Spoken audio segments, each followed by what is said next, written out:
Thanks. Okay, so having done that, we'll move on to the sort of preset discussions. Just a reminder, these are our panelists for today. The speakers are joining the rest of the panelists as panelists. And Steve, I'm so sorry for excluding you earlier, but I should have put you first to make it up. I apologize. Yeah. Okay, so question one. Each of the case studies this morning used a Bayesian statistical framework in one way or another. Did these studies need to be Bayesian, or could similar study designs have been implemented using frequentist approaches? And what advantages, if any, did Bayesian methods provide in these examples? So it's sort of open field to anyone who wants to chime in. Roger? So I think it's commonly stated that many forms of Bayesian adaptive design could have been created using a frequentist approach. And moreover, with many of these Bayesian designs, we're very interested in frequentist operating characteristics. So from a certain perspective, that of evaluating the performance of the designs, we actually have a mixed approach and actually care about frequentist characteristics. So they're frequentist in some sense. I think it's interesting that as complex and innovative designs have progressed in their sophistication, the degree with which the designs have been carefully customized to the clinical setting, how much more common Bayesian approaches have become. And I think that indicates a practical as opposed to a theoretical consideration, that it is just easier to use the Bayesian machinery than a frequentist one to address multiple competing priorities, understand what the design is doing, implement things like hierarchical modeling, or understanding the way external or historical data is being used. So I think there's a pattern that we're seeing, which is that the Bayesian approaches facilitate the kind of interdisciplinary decision-making, design activity, evaluation of alternatives that is necessary to realize an optimized design, and frequentist approaches just don't seem to be as practical in accomplishing the same things, even if in principle they could accomplish the same outcome. Thanks. Jack? Yeah, I just want to add a little bit. Indeed, many of the design, if a specific feature can be accomplished using either approach, right? But conceptually, Bayesian inference is a more coherent way of thinking about a problem, right? So just a quick reminder that the frequentist approach, we look at the probability of data condition on the parameter. And Bayesian approach is a probability of parameter condition on the data, right? So these are kind of complementary to each other, and it depends on how you look at it. But after all, what we are interested is in the parameter, okay? And whenever we don't know the parameter, it has a distribution, okay? And so Bayesian is very natural to quantify uncertainty. But on the other hand, the frequentist, look at how likely you observe the data given the parameter. So it's kind of taking the inverse approach, right? And things can be done and either way, and there's an intersection between the two, right? And we all know that if we use non-informative prior in many settings, the Bayesian approach gives the same answer as the frequentist approach, right? But that being said, still, I feel like Bayesian approach provide a more flexible and a natural way to adapt, right? And also, it has a formal way to quantify uncertainty, and you can add the prior information there, very specific, very kind of way spelled out, rather than like a frequentist approach. The price is in the head, right? And kind of everybody try to do a reasonable thing, right? And one last thing is that we touched this a little bit in the morning. Is the Bayesian approach, you can easily use the constructed utility to synthesize information and put a multidimensional kind of problem or thinkings, and then construct the utility to make decision. And it's a bit harder to do that in the frequentist approach. Steve. Yeah, I'll pile on here a bit, but the thing that I think is most important about the Bayesian, one of the important things is that it's directly interpretable, right? If you have decision rules or results that say the p-value is 0.02, okay, we declare that as significant. But I don't know exactly what that means in terms of effect size and everything else. Whereas in a Bayesian approach, we all know we can say the probability that the treatment effect is greater than 1 is 90%. Okay, that statement is very clear and interpretable in and of itself. You don't need a lot of other information or context. So I think that's good. And I think, Roger, your example in the CHIP study, the non-inferiority margin of, okay, the probability of this, this, and this, that's how we built it into our decision rules and futility and et cetera. And it's very, very clear and straightforward as opposed to perhaps, well, we're going to do these interim analyses. If the p-value is less than something, then we'll do this, or, that's just harder to get a feel for what that really means. Yeah, you can do frequentist approaches. And Karen, I don't know if you have an answer to this or not, but if you did the frequentist approach and just say, we're going to do 9 clinical trials instead of this platform, you mentioned that Lilly has a lot better throughput through this platform trial with discovering or advancing drugs, et cetera. And I'm just wondering, is it a matter of it was the platform and the standardization, et cetera, or how much of it was the Bayesian analysis of borrowing and integrating data? Again, I don't know if there's an easy answer to that, but I guess I'd like to think by borrowing information, you can do more efficient studies, less time, less cost, better decision-making, et cetera. But in your concrete example, I'm just wondering if you might speak to the platform. How much of it was the platform and how much of it was the Bayesian approach to the synthesis and analysis of the data? Thanks, Steve. It's a great question. I think I'll answer it by sort of doubling down on something that Dr. Lewis mentioned, which is a part of it was that it forced us to have the conversations ahead of time, the cross-functional conversations around what is meaningful. So we really had a lot of discussion about what is that effect of interest. Also, how do the pain types relate? Would we borrow across pain types or not? Because the fact that we could, and we had the Bayesian analysis there, it really facilitated a lot of the internal conversations that maybe don't always happen when you're doing independent trials. And so it's probably a combination, equally, really, having that platform, but facilitating the conversations and then being able to borrow the information.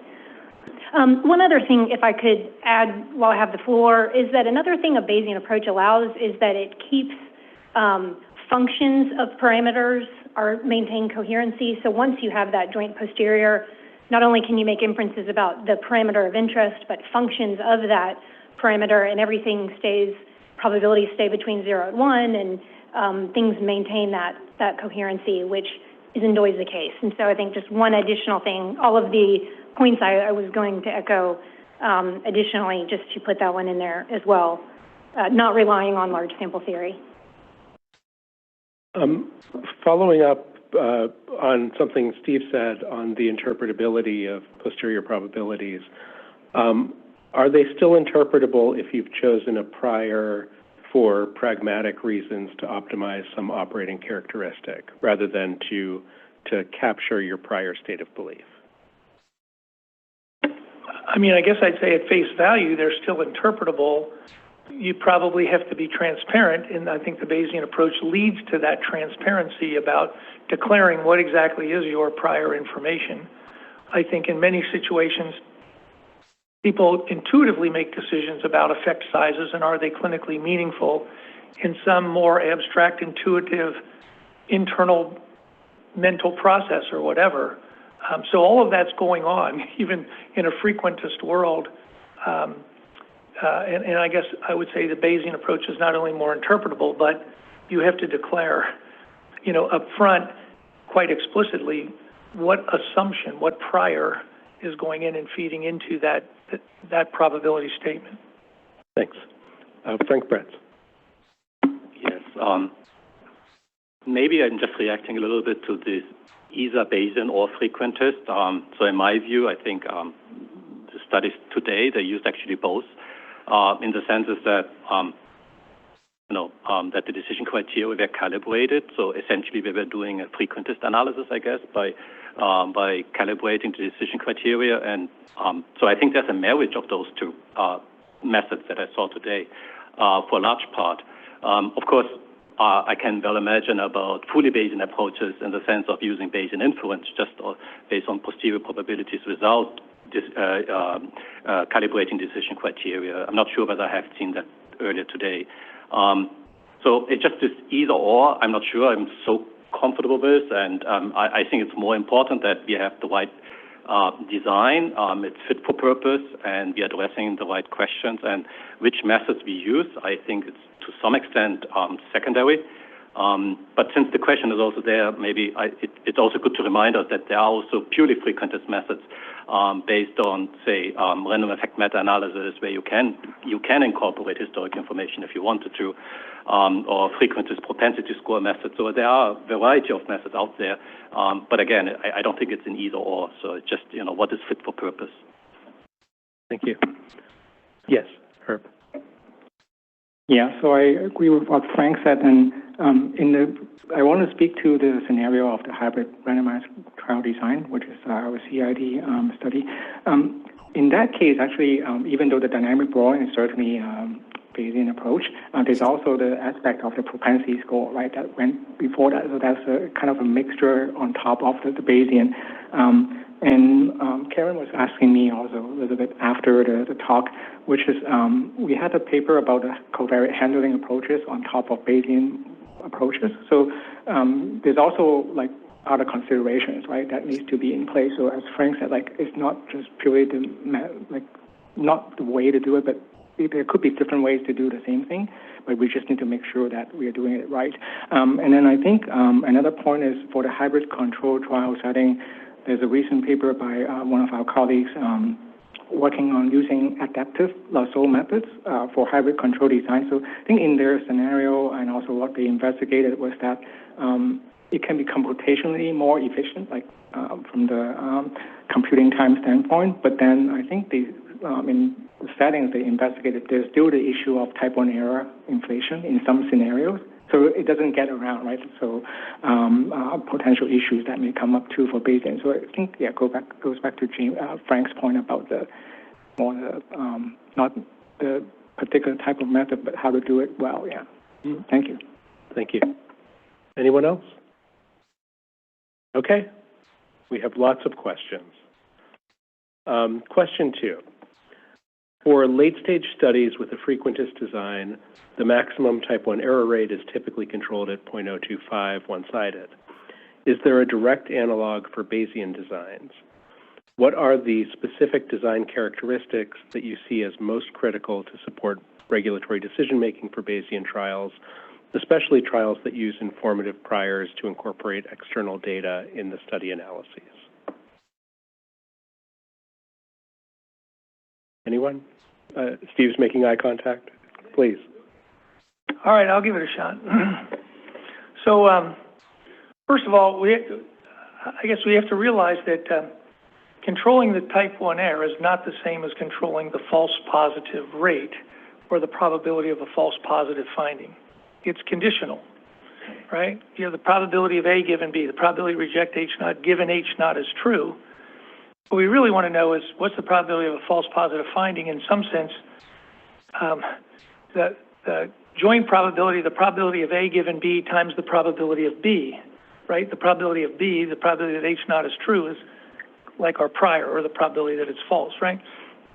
So it's really two different concepts, and I'd much prefer thinking about controlling a false positive finding. So, the real question is, now that I have a p-value that's 0.05 or 0.03 or 0.01, if I decide to reject the null hypothesis, as might traditionally be done, and I'm talking two p-sided p-values here, what's the probability that that's a false decision, right? And so it's kind of, what's the probability that the null hypothesis is true, given that I've observed a p-value of 0.03 or 0.01, two-sided? Well, that's decidedly a Bayesian formulation of the problem. And it would be much more interesting to me through simulations or whatever to say, I am using an informative prior, okay? That inflates the type 1 error, but it does not inflate the probability of a false positive finding, because I'm going in with a notion perhaps that I'm having some slight favorable prior toward my drug works. I've got phase 2 data, another phase 3 trial that I did in another area, et cetera. So you're going in with the notion that the probability the null hypothesis is true is probably quite low, right? And so the chances of making a false positive finding are, commensurately decreased. And so I'm, going to use an informative prior with all the right considerations about the prior, but I'm going to show that my false positive finding rate is sufficiently low, even if my type 1 error rate appears to be inflated by using that informative prior. So that's kind of my perspective on designing trials and taking the Bayesian approach. And I do bristle a little bit. I understand, I think, but I do bristle a little bit about the frequentist characteristics of a Bayesian procedure. I don't know, those kind of things, it grates at me a little bit because it's kind of like trying to mix two different philosophies. So if we're going to do Bayesian, then let's control the false positive finding rate, et cetera. So that'll maybe start the conversation here. Roger. So I think I'd like to address the second half of the question, which has to do with this question of how do you think about type 1 error control when you're using informative priors, say from external or previously existing data. And to me, there's a fundamental question about what we mean by an error rate in this setting. So I want to consider two possible scenarios. In the first scenario, we're doing a single trial. We take a look after a quarter of the data have accrued. We take the distribution for the unknown parameter from that quarter of the data, and then we update it with the last 3/4 of the data. So we've done one complete trial. We've started from a non-informative prior, and we have a final estimate. Versus a situation in which that first quarter of the data came from historical, had the exact same information in it, so it resulted in the same now external prior, and we updated it with that last so-called 3/4 of the patients. Mathematically, if we don't discount the prior data, they're exactly the same. My point is, when we're conducting a single trial, we never stop at an interim analysis and say, oh, by the way, we need to make sure our type 1 error rate is now again controlled from this interim going forward. So there's something inherently inconsistent about the phrase controlling type 1 error risk and using informative prior. If you believe that the prior information is informative in a way that is likely to be valuable enough and relevant enough so you want to use that information, in my view, there is no such thing as type 1 error control. Apologies to my neighbor. And so I think the question reflects a logical inconsistency based on our habit of thinking of type 1 error control as a characteristic of a trial. And I think, therefore, the answer to this question is that if we make the decision to use informative priors, it no longer makes sense to have the same criteria for type 1 error control. What we really care about is the sensitivity of our final decision, getting the right answer or the wrong answer, as a function of the degree with which the informative prior was drawn from a different set of data, fundamentally different estimate of the treatment effect, or reflected a different underlying treatment effect, because we were wrong that it was drawn from a similar enough patient population, outcome measure, whatever it is. So to me, the last question has two parts. First, realizing that when you're using informative data, if that makes sense, type 1 error control no longer makes sense as a criteria. And number two, all of our focus should be on deciding what evidence informs our assessment of the likelihood that the treatment effect reflected in that informative prior is valid as a predictor of the treatment effect in the subsequent data. Thanks, Roger. That's, I tend to agree with you about type 1 error in these settings.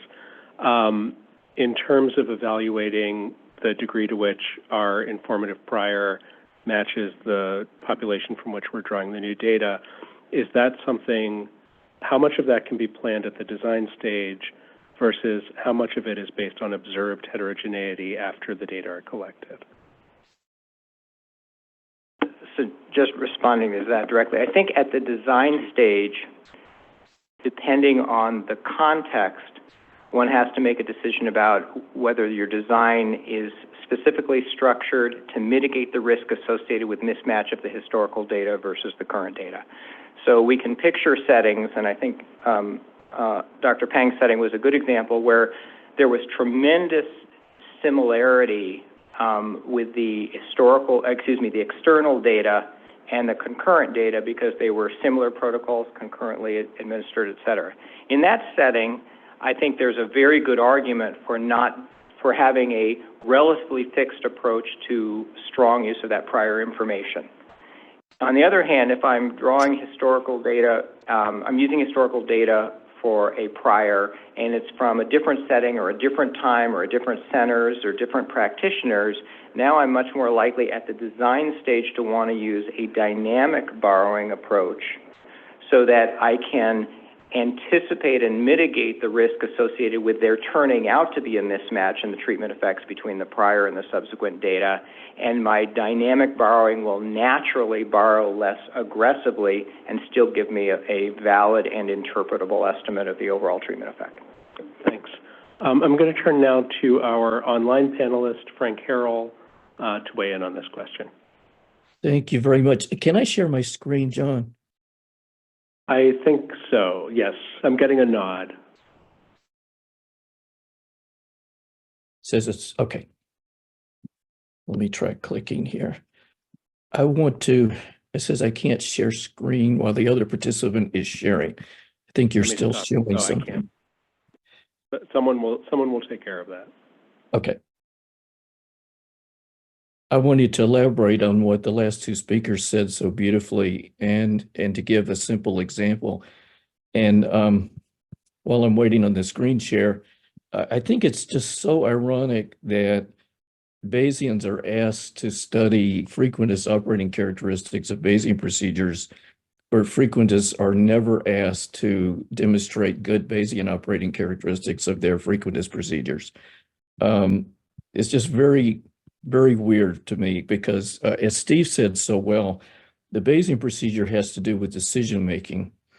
And what you care about is not what you planned before a study began and what might happen, which is related to alpha and type 1 probability.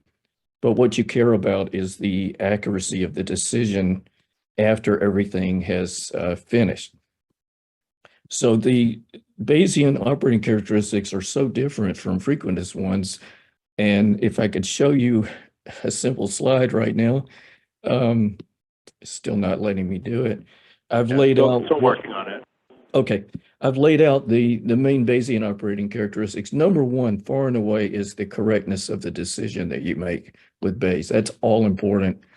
The other things are minor. The second is the Bayesian power. Do you have the sensitivity to detect an effect that's at the minimally clinically interesting level? And then what is your expected stopping time? That's a Bayesian operating characteristic that's about efficiency and cost. And then what is your precision of estimating efficacy if you have evidence for efficacy? And so those are important. And I just would like to be able to show a very simple simulation. Okay. Okay, you should be good now. Good. I think it's going to come on. This is a very simple simulation. It's actually a very dangerous simulation because it's simulated under a radical situation where you would expect Bayes to run into trouble. And I say that for two reasons. is because it was simulated with unlimited data looks, and it was simulated under a universe of treatment effects that does not match the prior that is assumed during the analysis. In other words, the universe of treatment effects uses a much more skeptical treatment effect than the prior that's used in the analysis. So even under those two situations, the Bayesian performance is pretty amazing. So the first thing to understand is, how do you know you're doing a Bayesian simulation? Well, the number one clue is that you never get the same treatment effect twice. So if you're simulating, as I did here, 10,000 clinical trials, no two of those trials have the same treatment effect. So you're recognizing the Bayesian goal is to uncover the treatment effect that generated the data, whatever that is. So I chose a universe of treatment effects to be disadvantageous to what I'm showing. Do 10,000 trials with sequential assessments and unlimited looks, except I'm restricting the first look for efficacy to be the first moment where you have sufficient precision for the treatment effect if you were to stop for efficacy at that moment. So what happens when you have unlimited looks at the data, essentially, and you want to judge the Bayesian operating characteristics? Well, of those 10,000 trials, which allowed stopping at any time for inefficacy, and if you have an inefficacy as a formal stopping rule, you don't need a futility assessment anymore. So what happened in this is over half the trials were stopped early with a conclusion of inefficacy. The average sample size at which that happened was 62. The frequentist sample size for this study was about 234. And then the question is, are you accurate? Did you get the right answer? This is what Steve was getting at. This is just putting numbers on that. So of those 5,184 trials that are stopped early for inefficacy, 5,020 reached the correct conclusion. In other words, 50/20 out of 5,184, the true treatment effect was less than the threshold for trivial treatment effect. I took gamma to be 1/3 of the MCID for this particular simulation. So that means that when you stop for inefficacy, you were correct 97% of the time. What if you stopped for similarity? Well, that's actually hard to demonstrate, but 634 trials stopped early for similarity at an average sample size of 423. 607 of those, that was the correct decision. So it was 607 out of 634 times, which is 96% of the time, the underlying truth that generated the trial that you stopped early for was similarity of treatment effect. How often did you never stop? I set a maximum sample size of 750. There were 172 out of 10,000 trials that went to the full maximum N without stopping. So you're really avoiding wasted money with these Bayesian sequential designs. And then what is it that made you unable to reach a conclusion? The median treatment effect that was in play at the end of the study was exactly the threshold for trivial, non-trivial treatment effect. But here's the most important part. Stop at any time that you're greater than 60 sample size for minimum precision for efficacy. Otherwise, you stop at any time.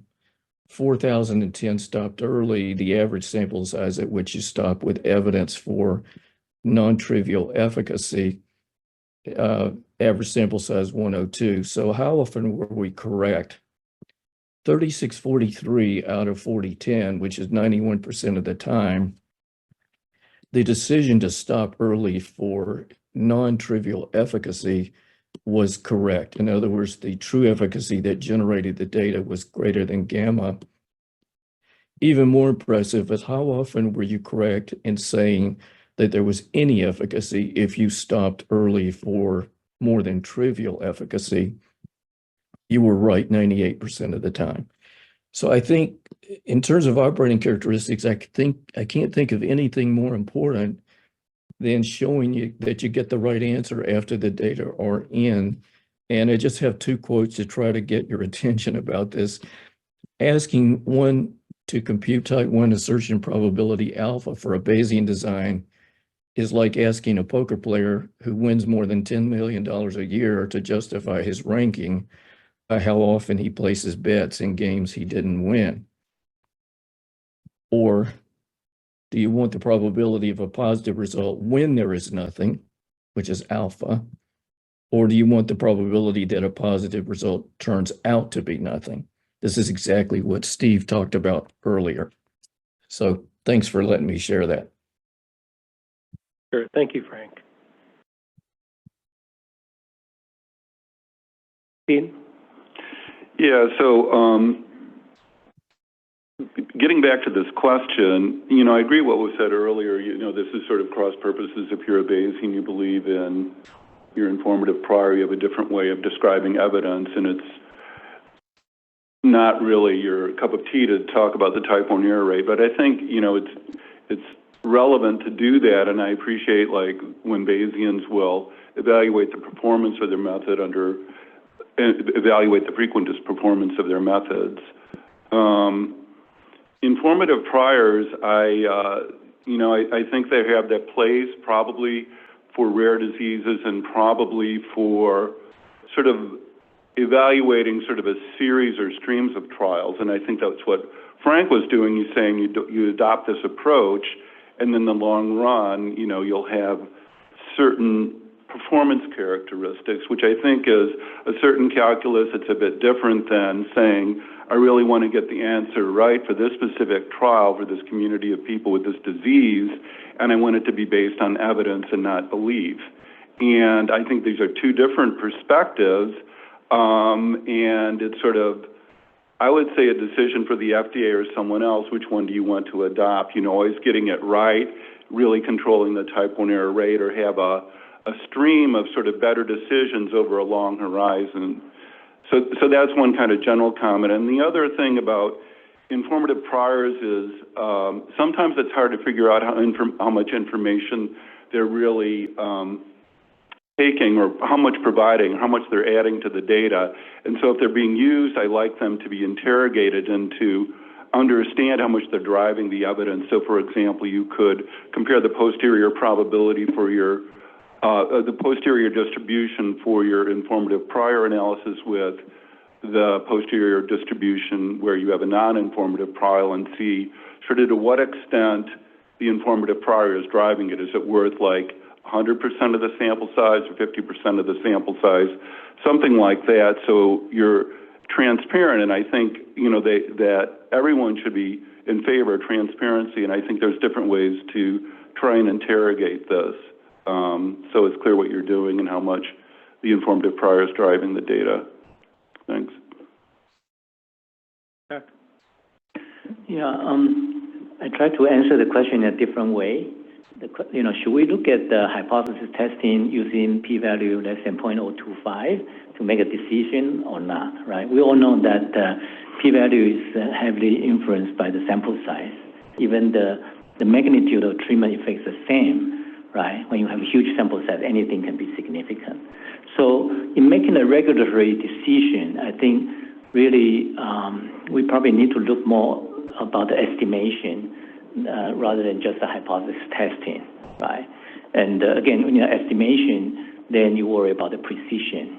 Of course, you worry about accuracy of estimating that treatment effect, but also the precision. And that can be kind of measured against the what's a clinical meaningful difference, right? Much better than just based on the p-value alone. So I think I'd like to kind of expand the problem a little bit when you regarding the regulatory decision making. Then I think the estimation is very important. Thank you. Agreed. Anyone else? Steve has a follow-up. And Dean, your mic is still live. Yeah, this is an example that I've used before. So study A is done in pancreatic cancer, and the agent that's being tested is an extract from a leaf or plant in the jungles of Brazil, and it was noted that this tribe that lived in that area and used that never developed pancreatic cancer, and so somebody extracted an active agent out of it and A study was done in 2 centers, one in Argentina, one in Peru, and looked at 200 pancreatic cancer patients and did a randomized trial and got a p-value of 0.02, right? Trial B is results from research done at the Max Planck Institute in Germany, where they've looked at the biochemical mechanism of action and pathways and found some biomarker or whatever, somebody developed a drug or a biologic that goes in and interferes with that pathway and stops cell proliferation. And you go off and do a study of 200 patients in pancreatic cancer with that drug, and it comes up with a p-value of 0.02 on survival or progression, whatever. If you're like me, I'm more likely to think study A is a false positive finding than study B, right? I think most people would kind of align with that kind of thinking. And so it just goes, in my mind, to demonstrate that the p-value is really not related to the probability of a false positive finding. You got to take the whole context into play. Call it your prior, call it whatever you want. And in fact, people who would evaluate, I think most scientists who would evaluate study A would in the back of their mind be skeptical whether this leaf extract or whatever from South America is really something that I want to invest in a major phase 3 trial, et cetera, because they know, you know, all those things. You somehow in your brain, you're taking all that prior information into account in your gut. And I guess I would just say, it points out, at least I've used that example, whether you like it or not. I've used that example to say 0.02 is not the probability of a false positive finding.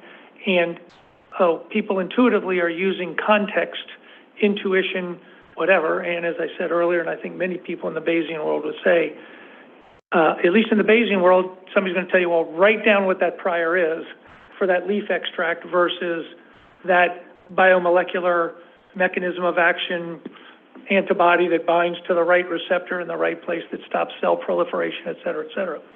Write it down. What's your prior?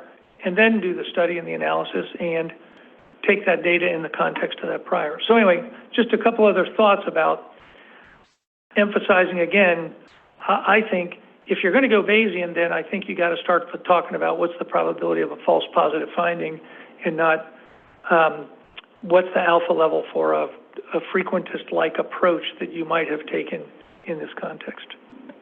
Thanks, Steve. And that also raises the question of what information is in scope when you're forming your informative prior, which I think is at least adjacent to some of the upcoming questions. So question 3, regarding the use of external data in trials, how should external data sources be chosen? How would you advise us, FDA, to evaluate a proposed external data source? And what are some approaches to identifying and mitigating bias in the use of external data? Rebecca. So there are obviously a lot of considerations that go into the comparability and the appropriateness of different data sources. And I feel like today, so far, we've been talking a lot about the comparability of the patient populations, drift in treatment effect or in placebo effect over time, things about the contextual effects, et cetera. But I think at least as important as all of those things is considerations about the data quality, the assessment, the timing of assessment, the methods of assessment, and so on. So when I think about pulling in data from external sources, a point that Herb made in his presentation I think is really important is, do we feel confident that in these different data sources, the outcome measure, key inclusion-exclusion criteria, et cetera, have been assessed in ideally the same way, at least similar, but ideally the same way. So I think the examples we saw this morning were excellent because they provided kind of the best case scenario for having a set of external data where you could feel fairly confident that things were being done in a similar manner. And hence, we're comparing apples to apples when we compare across those trials or when we pull together those data sources. I think as we try to get more aggressive and more innovative in using more modern, novel, real-world data sources, it's where these issues really become challenging. Because with the exception of just a few really hard endpoints like overall survival, comparability of almost anything else is really, really challenging. So when you think about comparability of the patients, to go back to where I started off, we might be able to assess that explicitly, empirically, just using the data that we have in hand. But when you think about comparability of the data source itself and assessing data quality, that requires all sorts of information on the metadata. So we really need to know, where it came from, how it was collected, what did it look like, what did the assessment look like, what factors affect which patients get assessed according to which timing, et cetera. So from my perspective, that's a really, really challenging task if we're using anything outside of the context of a controlled trial. Even at the point of pulling in registry data, I think it becomes very, very challenging. And I think I'll stop there because the idea of identifying and mitigating the bias, I think, becomes enormously challenging when you don't even have a good handle on the quality of the data. Frank Press. Yeah, so I think that's a great question, and I think Herb already mentioned this morning the paper by Stuart Pocock. But I think there are several frameworks out there that could help us in putting such a framework together for our needs within pharmaceutical drug development. Certainly, the FDA recent guideline on externally controlled trials, I think there are some considerations on the appropriateness of external data. I think that's a great first step. But of course, there are other frameworks like the Cochrane collaboration. I think they have, for a very long time, thinking hard about systematic meta-analysis, and they have thought about important considerations of historical data and similarity of data. And the target trial framework is yet another one, recently put together by Mega Hanan and others, more on the estimate framework or the causal inference framework, which I think allows us to disentangle biases more into external biases versus internal biases. What would have been the ideal trial that if we could have run it, and how does the data that we're collecting in our observational study fit to that? I guess there must also be other frameworks in the real-world evidence or real-world data community. I remember there was a white paper by Duke Margolis a few years ago, which distinguished a bit between data reliability and data relevancy. So I think there's lots of frameworks out there, and I think it would be helpful to have one framework within our context in pharmaceutical drug development, and but I don't think we need to reinvent the wheel, so to speak. Mm-hmm. Thank you. Roger? So I think that one has to worry both about what data sources were chosen and which ones were not chosen. And I think we're all worried about selectivity in choosing data sources. But this is really a challenge to be objective when frequently the treatment effects that are suggested by different data sources are known before the decision is made whether or not they're going to be included. And obviously what we would like to do is be able to write down a priori the criteria for selection of data to be included, for external data sources to be included, without any knowledge whatsoever of the direction of the treatment effect that would be reflected by those data sources, but that's rarely possible. And I worry that it is relatively straightforward in some settings to choose data sources that are likely to be supportive of the treatment effect that the sponsor is hoping to demonstrate, and then to retrospectively write criteria for the selection of data sources that exclude contrary data that the sponsor also knows exists.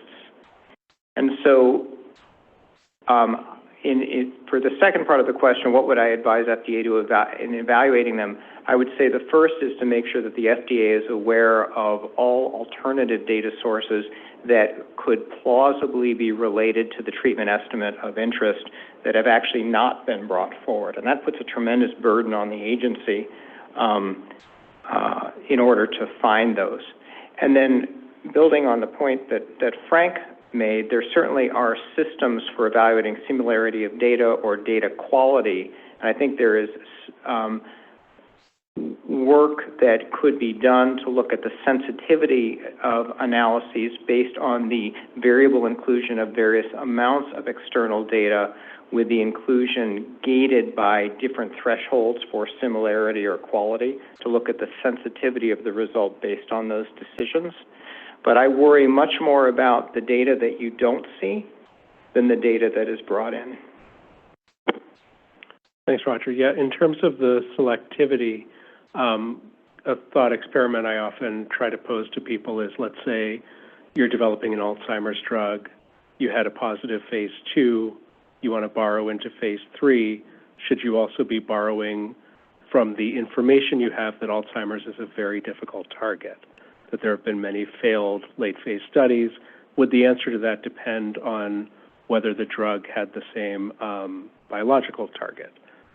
I think these are really important but hard questions. Or should you borrow from all of the negative phase 2 studies of similar compounds and downweight your estimated treatment effect and then not proceed at all? Right, exactly, and that we don't want to be filled with despair. You know, I think there are pathways to developing effective medicines even for difficult targets, but knowing how best to form our informative prior stance, I think, is very difficult. Herb. Yeah, I think Rebecca gave a very comprehensive answer to one, so I won't add anything more to that. And Frank and Dr. Lewis gave a very good answer to the second one. One thing I want to add is, I think maybe one thing that FDA should also evaluate is, I think the sponsor would also do that, is to also look at the alternative, which is to not borrow at all, right? So also consider that scenario, given that that would be maybe the least biased in terms of the data. And then for the third question about the mitigation and identifying strategies, I think the CID program with the dynamic borrowing is a good illustration of what can be used. But in addition to that, like understanding the covariate handling approaches on top of these approaches, propensity score-based or covariate adjustment is as important. I think also Dr. Lewis pointed out earlier about with these approaches, sensitivity analysis, thinking about the plan to how to do that appropriately is also very key to success. Yeah, thank you. Thanks, sir. Steve? Yeah, when I'm going to focus my comments about external data on what I think is maybe could be most impactful in drug development, and that is the typical drug development program, perhaps that moves from phase 2 and into phase 3. So I'm going to talk about external data, but internal to the company, right? So there you have access to the raw data and everything else, right? And I think that's where there could be the biggest impact, is to say, how much can we borrow? Here's my drug for psoriasis, now psoriatic arthritis, now something else, related to skin lesions or whatever. Can I borrow from the phase 2 programs and the other phase 3 programs all around that? I will say, without talking, I don't think, out of school with my Lilly colleagues here, when I was there, we often talked about the probability of success when we had a positive phase 2 result. Now, what do we think the probability of success is in phase 3?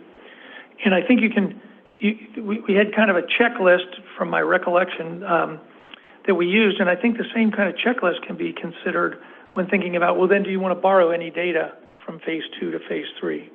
And the checklist included things like dose, route, formulation, and even batch processes, that there were times when the manufacturing process changed from the formulation for phase 2 to phase 3. Geographic sites and countries involved, investigative site types, research hospitals versus community hospitals, et cetera, can have an impact. Of course, inclusion-exclusion criteria, any changes there. Disease state severity or duration of disease or subgroups or biomarkers that might be modified or focused on in the phase 3 trial. Study duration. The outcome variable, is it the same or different? How different? What's the time course and trajectory? Is it measured in the same way, right, in short-term, long-term trials?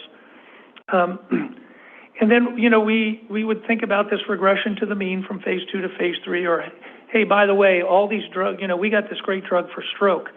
Well, so did the 38 other companies that came before us, had a biological mechanism and a positive phase 2 study, but none of them had a positive phase 3 study. So somehow we got to take that into account.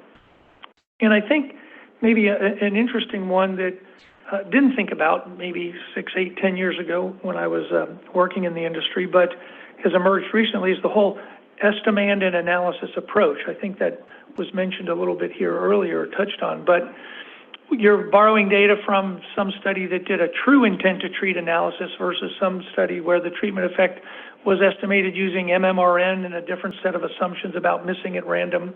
Okay, now, can I combine those treatment effects, or how do I combine those treatment effects, or somebody else used a composite input? I don't know. All the stuff that's emerged with estimands and what is the treatment effect you're estimating, and how it's estimated now has heightened consideration in my mind about, well, I just can't, when I don't have access to the raw data, I can't just borrow that straight away without knowing some of that. If you're in the scenario that I mentioned, which I think could have a big impact, phase 2 to phase 3 within a company, you would have access to the data, so you can analyze it however you like to do that. But I guess I think it would be great to focus on, or have at least greater focus on, this typical drug development scenario, which could really have a big impact on drug development broadly, as opposed to, well, can I borrow some external oncology trial that was done at MD Anderson, now somehow I want to use that at Lilly, I don't know. That's a harder problem, more controversial, but since many companies do the phase 2 to phase 3 or multiple phase 3, I think it'd be very interesting to focus on that and say, low-hanging fruit or whatever, how can we make that work in a Bayesian paradigm and be acceptable to all stakeholders that are involved? So anyway. Thanks, Steve. And Frank Harrell has something to add. Yes, thanks, John. If I could share the screen briefly too, that would be great. All yours. Thank you. So I just wanted to put up an alternate viewpoint on how data should be borrowed, and suggest that we do it more with raw data than using a summary of previous data, where you summarize a posterior distribution from the previous data and turn that into a prior for the new study. And that is to do joint models of multiple data sources. And I think there's many advantages to doing this. And this relates to a comment I put in the Q&A online, which is, I don't really trust meta-analyses based on summary data. I really want to see meta-analysis based on raw data. So this is a related concept. So what happens when you do joint modeling instead of using priors for discounting in the way that we're talking now is you can use standard simple priors in the discounting. You don't need anything strange, power priors or anything like that. You make the assumptions a lot more explicit. You're explicitly modeling the bias in, say, historical data, and you can get more accurate analysis by not assuming normality and such. And then this is the most important thing, covariate adjustment. I don't really trust the use of any historical data unless there's careful covariate adjustment to account for covariate drift. And this is especially tricky when you have nonlinear covariate effects. Things that even propensity scores may miss can be very important to adjust for covariate differences using the raw data. So I just wanted to show very briefly what is it I'm talking about here. With simple joint data models, you have a model for the randomized controlled data, a trial control patients. They have, let's say, a mean mu sub c for the control arm, normal distributed response variable. And then for the active arm, you have some unknown mu sub a for the active arm. And then for the historical control data, you just model that very explicitly, that the historical control data have a mean of mu c plus b, where b is a bias term.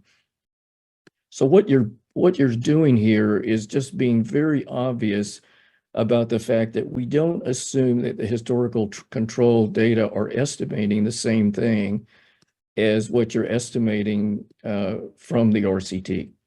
So the bigger this is, the more different it's estimating something.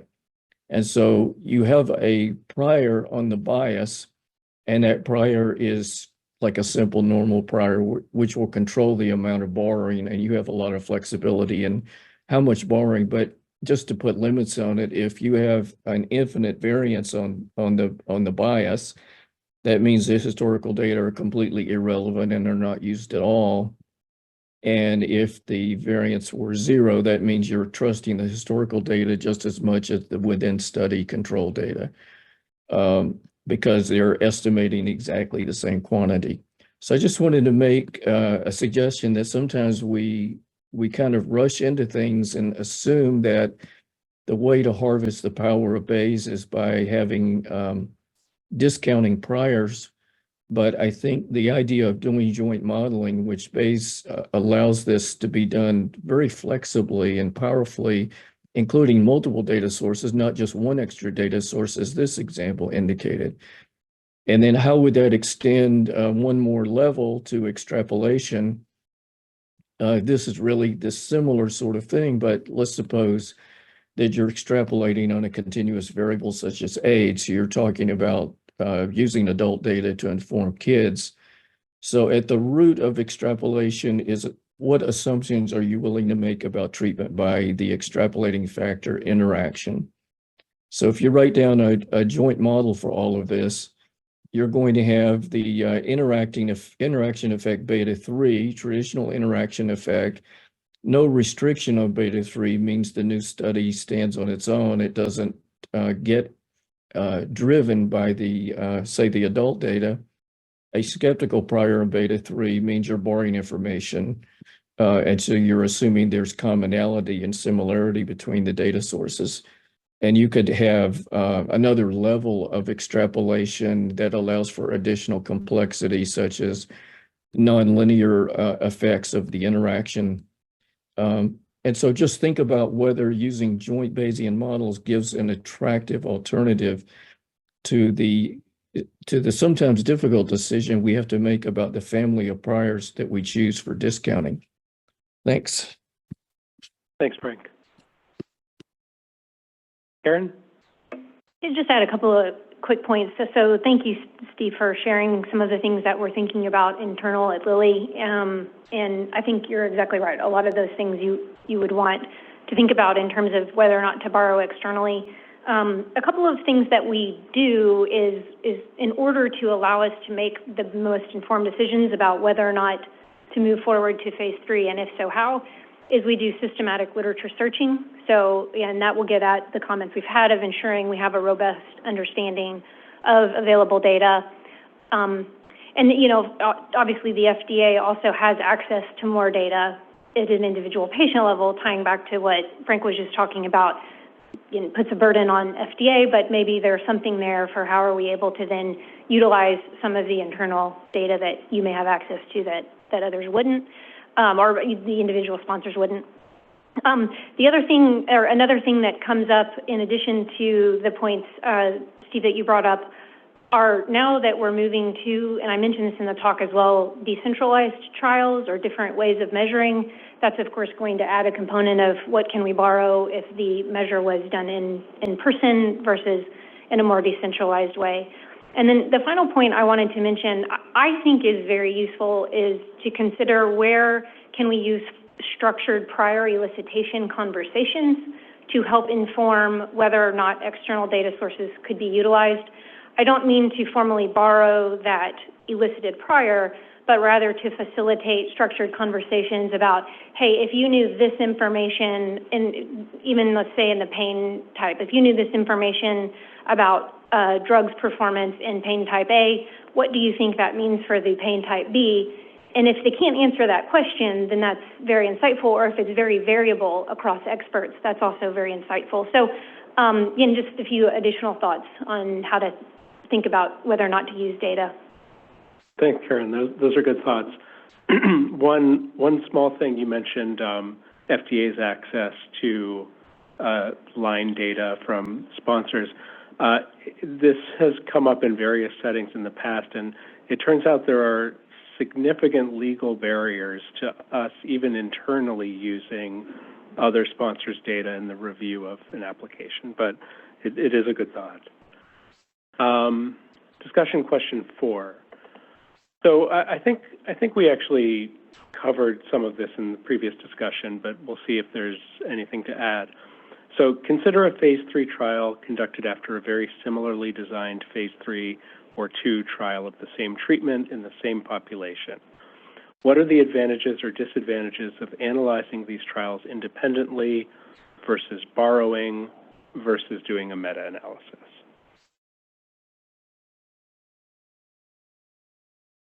Anyone have thoughts, Roger? Sure, and I don't want to be repetitive with my earlier comment, but I think the key consideration here is what I'll call sort of a unit of evidence, which is starting with the sort of example of 2 completely independent phase 3 trials that are in which there's no overlap in the patients enrolled, and you get 2 independent estimates of what you assume to be the same or very similar treatment estimate. That gives you particular statistical characteristics regarding the strength of evidence under the situation in which both trials give a positive result. And that's sort of 2 units of evidence. As soon as you borrow information or you make your primary analysis based on the combining of information in any way, you no longer have 2 independent units of evidence. That may be a very, very good thing to do when there are practical, financial, time-based issues that make conducting 2 separate independent trials either unnecessary or infeasible or suboptimal for a patient population, for example, that doesn't have access to an effective therapy. But to me, it's not just a statistical question, it's matching your approach to the challenges of the area in which you're trying to develop a treatment. The second point I'd make has to do with us trying very hard not to fool ourselves. And what I mean by that is if, for example, you run a phase 2 trial or a phase 3 trial and they are positive and therefore you decide to do a second confirmatory trial and you borrow information from the second, you're just doing, the only reason you did that other trial is because of the first one. And Steve, you already mentioned regression to the mean. I tend to think of it as the fact that you failed to borrow from all the negative phase 2 trials that you didn't carry forward. It's the same concept. But we tend to, as human beings with our inherent limitations, we tend to sometimes fool ourselves in our enthusiasm and our hope to develop effective therapies where we aren't really honest with ourselves when we're double counting information or discounting information that was negative and therefore excluding it from our interpretation of the future data. And I just think we have to be very careful to not do that so that we have as accurate information as possible regarding the strength of the evidence that we're generating. Thanks, Roger. Steve? Yeah, what are the advantages and disadvantages? I just jotted down some notes here. Independent trials, okay? So there's a value to independent replication of results, no doubt. And in fact, that might be the strongest evidence one can possibly generate. In some sense, it's conservative and safe. It's solidly on scientific ground, et cetera. But it may also be the most expensive, time-consuming, and unnecessarily conservative. It often includes more placebo patients in an experimental drug trial, et cetera. So that's advantages and disadvantages, perhaps, in a nutshell. Borrowing phase 2 from phase 2 on for phase 3 trials, I don't know, it does make a lot of sense to a lot of people, statisticians or non-statisticians, to build knowledge sequentially. That science is kind of we build on each other, we stand on each other's shoulders for a totality evidence, but assessing that totality evidence, I emphasize in a quantitative way, because I think it's obvious that FDA, others inside companies, whatever, you're always evaluating the totality of evidence. It's just how quantitative or qualitative are you at doing it? And of course, as we've mentioned here, the Bayesian approach, assumptions and priors and weights are explicit and clear. There's some benefits potentially for using less time, fewer patients, and more direct probability statements. I'll just note that there's an American statistician article that I co-authored with Jack and Karen and Frank Harrell and a few others, Alyssa Lavange and a few others. And in there we have an example of a lupus drug that 2 phase 3 trials didn't meet the p-value less than 0.05. In fact, one of them had a p-value of 0.051, as close to that as you can get. And yet if you took a Bayesian perspective, now this is again a retrospective analysis of it, very, very modest borrowing from phase 2, but then the first phase 3 trial was done, borrow from that to make the second phase 3. And the probability of a drug effect was, I can't remember exactly, it was 0.99 or greater, right? So when you looked at phase 2, these 2 phase 3 trials, it didn't quite make it. It's clear the drug works. Now, you can have all sorts of debates about safety profile and what's the magnitude clinically meaningful. But if your first question is answering, does this drug work, there's a really, really strong case to be made that the trials that were done in the development program, and yet the drug was never, ever even submitted because we had 2 trials with p-values that were above 0.05. So that's is it a type 2 error, right? Those are the kinds of, at least pros and cons of borrowing and, or using independent trials. Frank Bretz. Okay, so maybe it depends also a little bit on the context where these questions could appear. So I'm thinking about if you have a very difficult endpoint where you need a lot of sample sizes, then like number of exacerbation is COPD trial. Maybe then a standalone trial or 2 standalone trials would be difficult by itself to reach conclusive statements. And maybe that's a possibility where we could combine information from both trials. Maybe later down in a hierarchy if the primary endpoints, FEV1 or some lung function parameter are significant first. So maybe that's one part of the answer or one particular type of context. The other one I was thinking about is do we want to differentiate between approval decisions versus labeling decisions? So maybe for approval decisions, I think this value of replication, that also what Steve mentioned, I think it's hugely valuable. But when it comes to prescribing information or like information for investigators and physicians later on, would it then be helpful if you feel comfortable putting the data and have more precise treatment effect estimates that we can then provide to different stakeholders? So maybe the answer depends a little bit on the context or various context. Thanks. I think that's a good point, and it reminds me of labeling for subgroups and possibly using things like shrinkage models for that. I think we'll move on to the next question. How should exchangeability be assessed in late-stage trials that borrow external information? Are some methodologies more robust than others to violations of exchangeability? And what should be done in cases where there is strong evidence of heterogeneity between prior data sources and trial data? And I'm going to ask Roger to weigh in first to make sure we're starting from a common understanding of exchangeability. Thanks, John. So often when conversations of exchangeability come up, especially with folks who didn't study and suffer through this in graduate school, there is confusion between the concept of exchangeability and similarity of the patient populations. All the criteria, for example, we've talked about when making a decision whether external data is similar to the data in the current trial. But exchangeability here means that based on what's known about the sources of the data, one cannot make an informed decision about the direction of the inequality of the treatment effect based on the different data sources.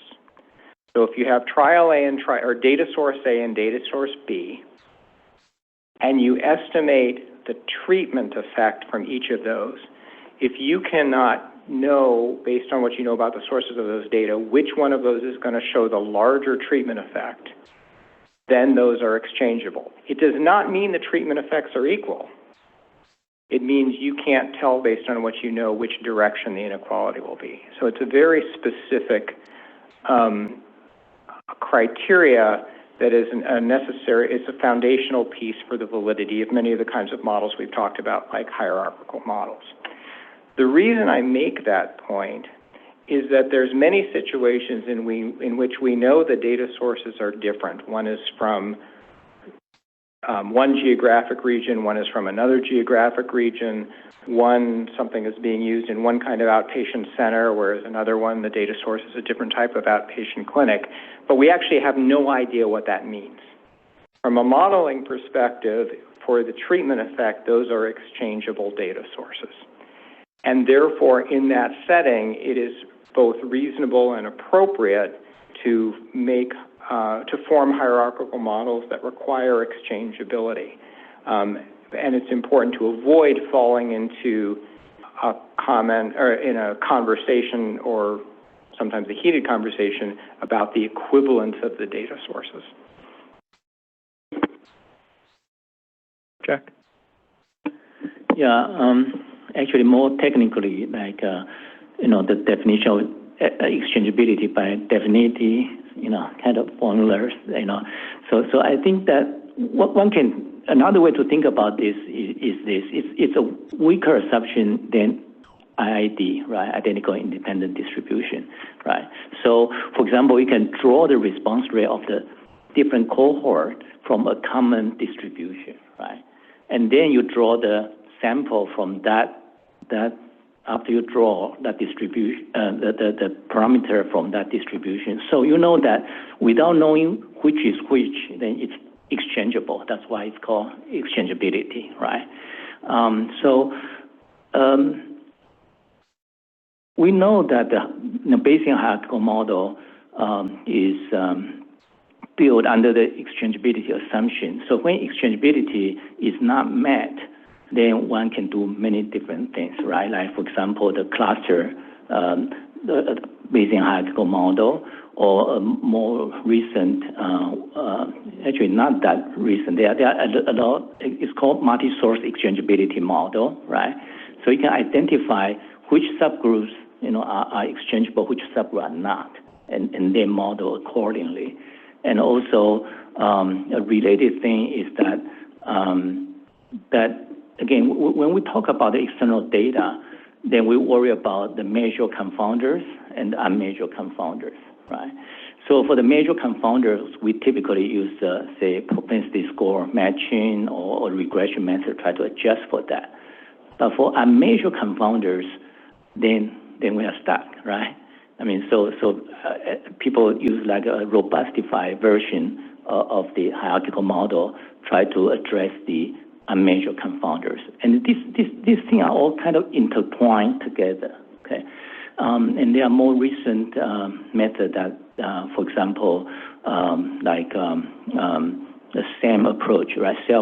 Self-adapting meta-analytical approach, or some kind of elastic hierarchical model.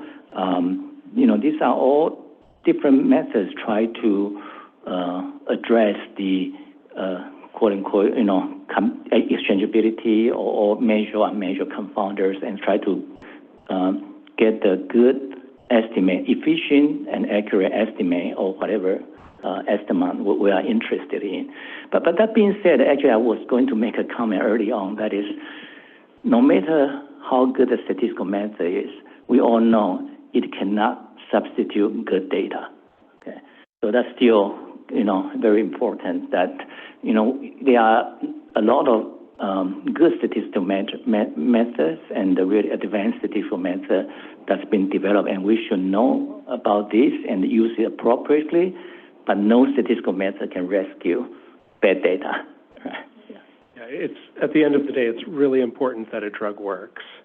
That's right. Anyone else? Karen? Maybe just a couple comments, especially on this last piece, and maybe I'm not fully tracking, except that I think what that means is if we have prior data, we observe our current trial, and they look very different, what do we do? And I think that it's one thing that's important is if that happens, it shouldn't be a surprise what you would do.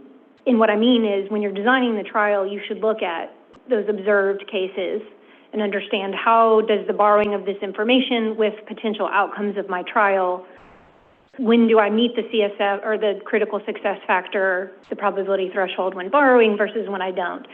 And oftentimes that's in that borderline region. They're usually not I mean, I guess maybe if you're pooling or there could be cases, but it's usually in those borderline regions where the borrowing gets you over the threshold, or you may miss because it doesn't always go the direction of achieving the threshold. But we should know that. And so I think mitigating against that in the design phase is important, and understanding what's going to happen when the outcomes come, that you've looked at that and really understand that. So that would be my suggestion there, is to make sure that you understand what that would look like, what we would do, and could even have a decision tree in place for here's what we would do in these various cases. So. Dean? Yeah, I guess, this is sort of taking as a precondition that exchangeability is what you want to do. You want to borrow information. I think a lot of settings you can do, if you can do a randomized trial at 2-to-1, why not just make the control group a bit bigger, and then you have no issues about exchangeability or, what the interpretation of the study would be. So I think, I feel like I'm different from most people on the panel, that I think external data borrowing, I worry that they degrade the importance of randomization, which I think is really precious, and that we want to elevate that and keep it, very solid. And I think of borrowing data as sort of degrading randomization, and it should be reserved for very special cases where there aren't alternatives. And if you can do a 2-to-1 randomization, you can do a 1-to-1 randomization and properly power it. Maybe it takes longer, more money, or whatever, but I'm just very wary of degrading a randomized trial, something that we've, come to appreciate, has been responsible for a lot of great drugs over the decades and so on, and I think it's at our own peril we sort of just go and ignore that, and I would prefer to reserve it for very special situations. Sure. Can I ask what kind of special situations? Well, like earlier today, I thought we had a nice example where the primary endpoint wasn't subject to borrowing, but a secondary endpoint was, and I can sort of see it for that. I think for therapies that have very great large effects, maybe you can get away with seeing a very high cure rate in the experimental arm and then augmenting it with maybe some historical controls, or possibly rare diseases. But, it's sort of, what is the universe of special situations where I think it would be? I don't really have a good catalog of that, but I think it should be, reserved for special situations, and not just sort of, let's build it into all the trials that we're going to do going forward. And the tone of this meeting to me is really that, like it's a given, we're going to go this way, and let's just, think of randomization and the importance of a randomized trials in the rearview mirror. And I don't think that way. Yeah, I think kind of the nature of the discussion topic, but the majority of trials, we certainly still do not do this. But well, I mean, this is meant to be a little provocative, I guess. You want to get the discussion going. Yeah, I think, Roger? Yeah, I just want to clarify my earlier comment. When I was thinking about exchangeability, I was actually thinking about exchangeability, for example, of subgroups where all subgroups have data that's randomized within the trial. I was thinking, for example, of Dr. Price's set of 3 different pain types and the exchangeability of the treatment effects between those same types. So I actually didn't, even though the end of the question is specifically talking about heterogeneity between prior data sources and trial data, I didn't assume any of that would be necessarily not randomized. The second comment I'd make, and maybe this is also an attempt to be provocative, is when we talk about the value of randomization in terms of improving the likely balance of unmeasured covariates or prognostic factors, I think it's a very strong argument. When we talk about it as a cornerstone of our ability to successfully develop effective products, I think we tend to forget about all the products that haven't been developed because the barriers posed by randomization. So it's very easy to be aware of the successes. What we don't know is what would have happened had we allowed there to be more flexibility in this regard over the last few decades. I don't know if we'd be in a better place or not, but we don't, one of the things about time is you don't get to retry the last few decades again to see how it would be. So it's important not to just look at one approach and assume that it was the best path forward. This is provocative because lots of people want to talk now, but Dean, go ahead. No, I don't agree with that. It's sort of a big perspective on how important is type 1 error rate versus the type 2 error rate, if you want to put it that way. And I think FDA traditionally has a certain view, and so when you say something about a drug, it means, yeah, for sure it works. And, you know, we're not talking about all the drugs that you didn't get approved.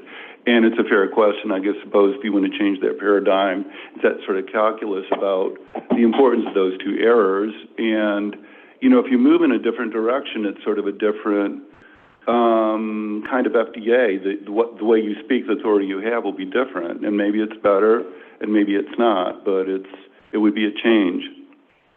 We definitely have very few ways of estimating type 2 errors in the population. I find different people have different intuitions. My intuition is we don't miss a lot of great drugs. But beyond that, I'm not so sure. Steve? Yeah, I don't want to diminish in any way the importance of randomization. Incredible development in science and what we do. I do think I have to remind myself, it's a tool, it's a means to an end. It's a very powerful tool, and it's a means to an end. But the end is estimating what is the treatment effect. Did this treatment cause that outcome? How big is that effect? And then, is it statistically credible? Is it biologically, medically, whatever, meaningful, et cetera, et cetera? And it's worthwhile, or it's okay to bring other kinds of ways of evaluating or quantifying evidence to help answer that question. And even in randomized controlled trials that produce p-values or whatever, as I pointed out and given some examples earlier, everybody wraps their head around the context of how to interpret that p-value intuitively, experientially, whatever. The trial from South America has a lot less credibility than the trial, you know, from a biological basis. So I absolutely insist on doing randomized controlled trials. I love randomization. It's a tool, it's a means to an end, and there's other tools in the toolbox that can help us answer quite credibly the question, did this treatment cause that outcome? That outcome being an efficacy outcome or a safety outcome, an adverse event or whatever it is. Thanks. Herb? Yeah, so I think for the last question here, thinking about our case for the CID, which is using it for overall survival, because we don't anticipate very compelling treatment effects. So when we do the investigation, we decide on using a more conservative prior, even though, right, the external control is almost like a very ideal situation. So I just want to bring out that point that, like, I think depends on the treatment effect scenario. Like, that's really also an important aspect to decide on how you should borrow and what you should borrow from, yeah, or not, right? Thanks. Thanks, Herb. Karen. I'll just make one more quick comment kind of on this topic of how we think about these various errors and the impact of borrowing or not borrowing. And so we do have an example where we wanted to borrow phase 2 information into a phase 3 trial. The primary endpoint was death. And rather, we weren't able to do that, so the trial ran longer. It was bigger. We ultimately exposed more patients to placebo. And what we had wanted to do was more quickly move on to better understand the dose and have it be more of an active comparator trial. So we ultimately didn't even generate that evidence of comparing having an active comparator trial because the placebo portion ran longer. So I think there's also an element of evidence that just is not able to be understood better when there was a clear effect. And it was a very hard endpoint, probably a really important case where we could have done it.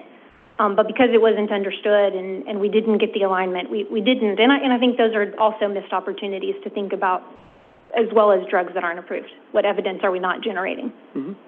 Thanks, Karen. Okay, the next question is a little specific but important in the context of Bayesian trials that borrow external information in particular. So the question is, if you are borrowing information and your prior distribution in some way governs the amount of borrowing, either sort of explicitly as in a power prior or somewhat indirectly in a variance parameter in a hierarchical model, how do you choose those parameters? Should you do it by quantifying the amount of data or the effective sample size that's borrowed? And if so, how do you do that, especially for the dynamic borrowing cases? And if you were in my shoes and somebody was saying, we're going to borrow X%, how would you evaluate that proposal? Roger? I'll take the first crack at this and therefore be able to choose the simplest part of it. From my point of view, the key is to evaluate it from multiple different ways. So the work we do, we tend to be using dynamic borrowing, so we're in that situation where we're putting a prior on the variance parameter for the borrowing. And so the amount of borrowing is not a fixed thing, it's a data-dependent thing depending on the alignment of the different data sources, whether it's historical and current or in different subgroups. So in order to understand the effect of the choice of, for example, that variance parameter, you have to look at many different case examples that have different underlying treatment effects, so you can see how that choice affects the behavior both when the data are concordant from the different sources or discordant. In my view, the calculation of an effective borrowed sample size, especially in that setting where it's a variable number, is only one small piece. I think it's useful when it can be calculated in a way that's transparent. I think it's a way of communicating the amount of borrowing, but it does not replace just looking at lots and lots of different examples and seeing how your choice actually performs. And then in the criteria for what is good performance, I think it is strongly influenced by the scientific and clinical context of the development program. There are settings in which we have good reasons to believe, based on our understanding of the underlying biology, the behavior of different therapies, for example, within class, that a larger amount of borrowing seems to make sense because we think we understand how things work. And then there's other settings in which the underlying mechanisms may be much less well characterized. There's less experience in developing therapies in the area, where a smaller amount of borrowing or a requirement of greater evidence of concordance between the data sources ought to be required before we allow the dynamic borrowing to add much effective sample size. So I think there's not a single right size. I think it's informed by the science. And I think to communicate the effect of borrowing, whether it's to your investigator team and collaborators or to regulatory agencies, requires a multi-dimensional presentation of the actual performance of the borrowing strategy. Thanks, Roger. Jack? Yeah, I first like to talk a little bit about how to quantify the amount of borrowing. Yeah, of course, effective sample size is a very intuitive way and also natural way to quantify it. But there are also other ways to do that by constructing different kind of borrowing index. So, we and others have working on this area, like using the overlapping index and try to come up with some index. It's sort of like correlation coefficient, okay? You like to, that correlation coefficient, we know it's between -1 and 1, right? And the borrowing index, we like to make it between 0 and 1, right? Either no borrowing or full borrowing, right? But how to do that is still, there's no clear way or no one way of doing it. And I think still that's an active research area in terms of how to quantify, what's the various way to quantify the amount of borrowing, and particularly under the Bayesian hierarchical model with a cluster, with clustering, how do you quantify this amount of borrowing at the cluster level and within the cluster. So we have some work in this, and it's still, our work still under review. But I think it would be nice to have a more objective way to measure, the amount of borrowing. And of course, we all do sensitivity analysis, right? I mean, once we measure and quantify the influence of prior, and but again, it would be nice to have some more development in terms of how to quantify the amount of borrowing. Thanks, Jack. As difficult as the methodological and quantification problem is, I honestly get more stuck on the next step, which is a sponsor comes in and says, we propose to borrow 40% of the phase 2 data. And some people can look at that and say, oh, that's too much. And I have no idea how you do that. Frank Bretz, I think you had something to add. Certainly not an answer to your question, but I wish you would. But it's more pragmatically speaking, I think it's maybe three things I wanted to say. First, I think it's probably helpful to go through different hypothetical data scenarios, so you do understand a little bit by borrowing that much and that much information, you get that sort of positive trial result in the end. I think you get a better understanding also the influence of the prior, so to speak. So that would be one answer. Another one, and maybe Herb said that before, I would certainly also look into what's the outcome if I would not borrow any information, just try to, as a benchmark, I think that would be of interest to me. What I also think is it would be good to understand, should we put a hard limit on the maximum amount of information that we can borrow from? Think about a situation where you have, say, a handful of trials between 2000 and 2015, and today is 2024, and those handful of trials among themselves don't have much of heterogeneity, so they look pretty similar. Does that mean that we can just do fully borrowing, so to speak, without any discounting? Well, 9 years later, maybe not. Doesn't sound very reasonable. But then the question is, well, if that is not reasonable, what do we do?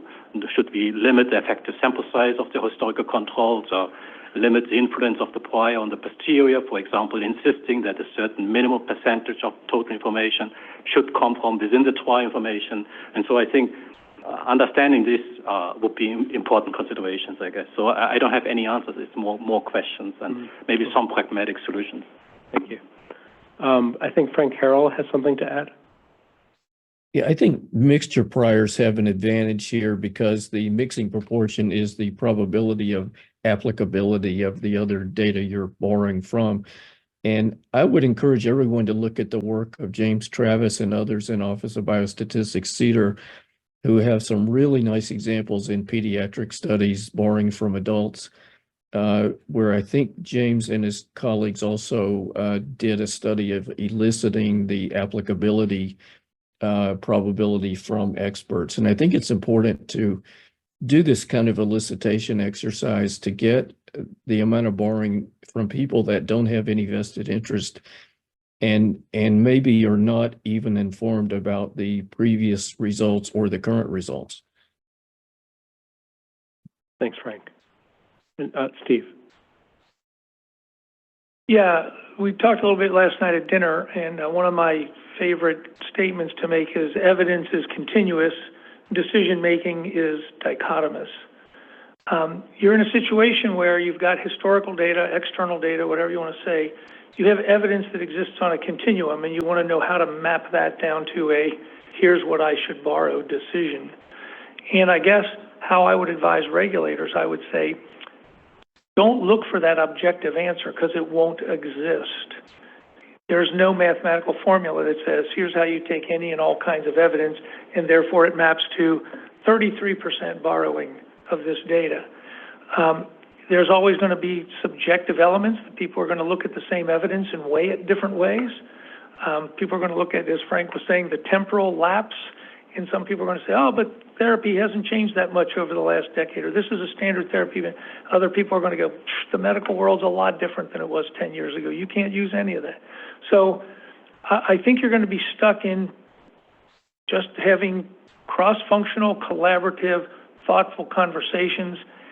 And I guess I would say in the end, as a regulator, you're probably going to have to think about what's the maximum that I'd be allowed to borrow without kind of being excessive or whatnot. What is that upper threshold, and there's no magic answer. So, Steve, I agree, and I respect your answer, but there are two problems. One is that a decision has to be made at the design stage, but the other problem is it's not always clear how to structure the scientific discussions, even to distinguish between 10 and 90% of the borrowing. People it's like picking a number out of a hat. And the question to me is, how do you structure the scientific discussion about that? It's a hard one. I'm not faulting you for not answering. Yeah. And the only thing I can say is, the list of things that I mentioned earlier about dose and population and duration and outcome measure and trying to understand what those similarities or dissimilarities are, and at least getting some judgments about that's a big jump, a leap in faith, or that's not such a leap in faith, or whatever. So, I recognize it's hard to do, but I guess you're in the regulatory chair, and ultimately you can say, here's our best understanding internally, and that's what we're willing to agree to, and so be it. Roger. Just very quickly, I think that one of the challenges is that intuition on a percent borrowing scale doesn't work very well for most people. And one of the things that, if I understood correctly, Frank Harrell's suggestion about the reparameterization of the downweighting, where you explicitly have a prior on the degree of discordance between the treatment effects estimated from the historical and the current data, is that may for some provide a more intuitive way of thinking about how different are different degrees of discordance, how plausible are different degrees of discordance between the data sets. And it's possible to take, I believe that it's possible to take that formulation where people may be able to give you an informed opinion and actually recalculate it as a percent, basically variance inflation or effective sample size discounting. So it may allow you to map it to the parameter that you want, which is this percent discounting, but based on opinions on a parameter people actually may have some intuition about. Thanks, Roger. And Dean?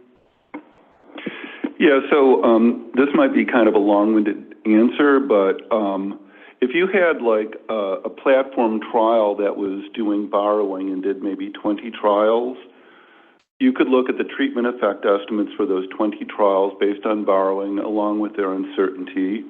You could also make the 20 trials with zero borrowing. You get 20 estimates, and they would have more uncertainty. And so I'm thinking, like, hearkening to the Efron Morris paper where you looked at batting averages in April, and some were, you could look at the actual batting averages or shrink them, and the shrinkage estimates were better when you looked at the batting averages in September. So now we have like two competing sets of 20 estimates. How can we see which one is better? Maybe you could do like a meta-analysis of the unshrunk estimates, which are going to be unbiased.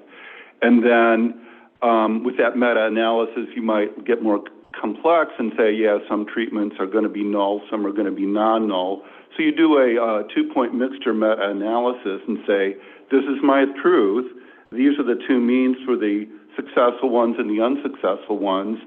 Which line up better, the shrunken estimates that are 20 of those or the 20 unshrunken estimates? So it's a thing in principle that one could do under certain circumstances, and I think it would be interesting to do. It would be something that would maybe validate or support borrowing in an empirical sense, but I don't think it would help you tomorrow necessarily. But anyway, that was just a comment. Great, thank you. Steve?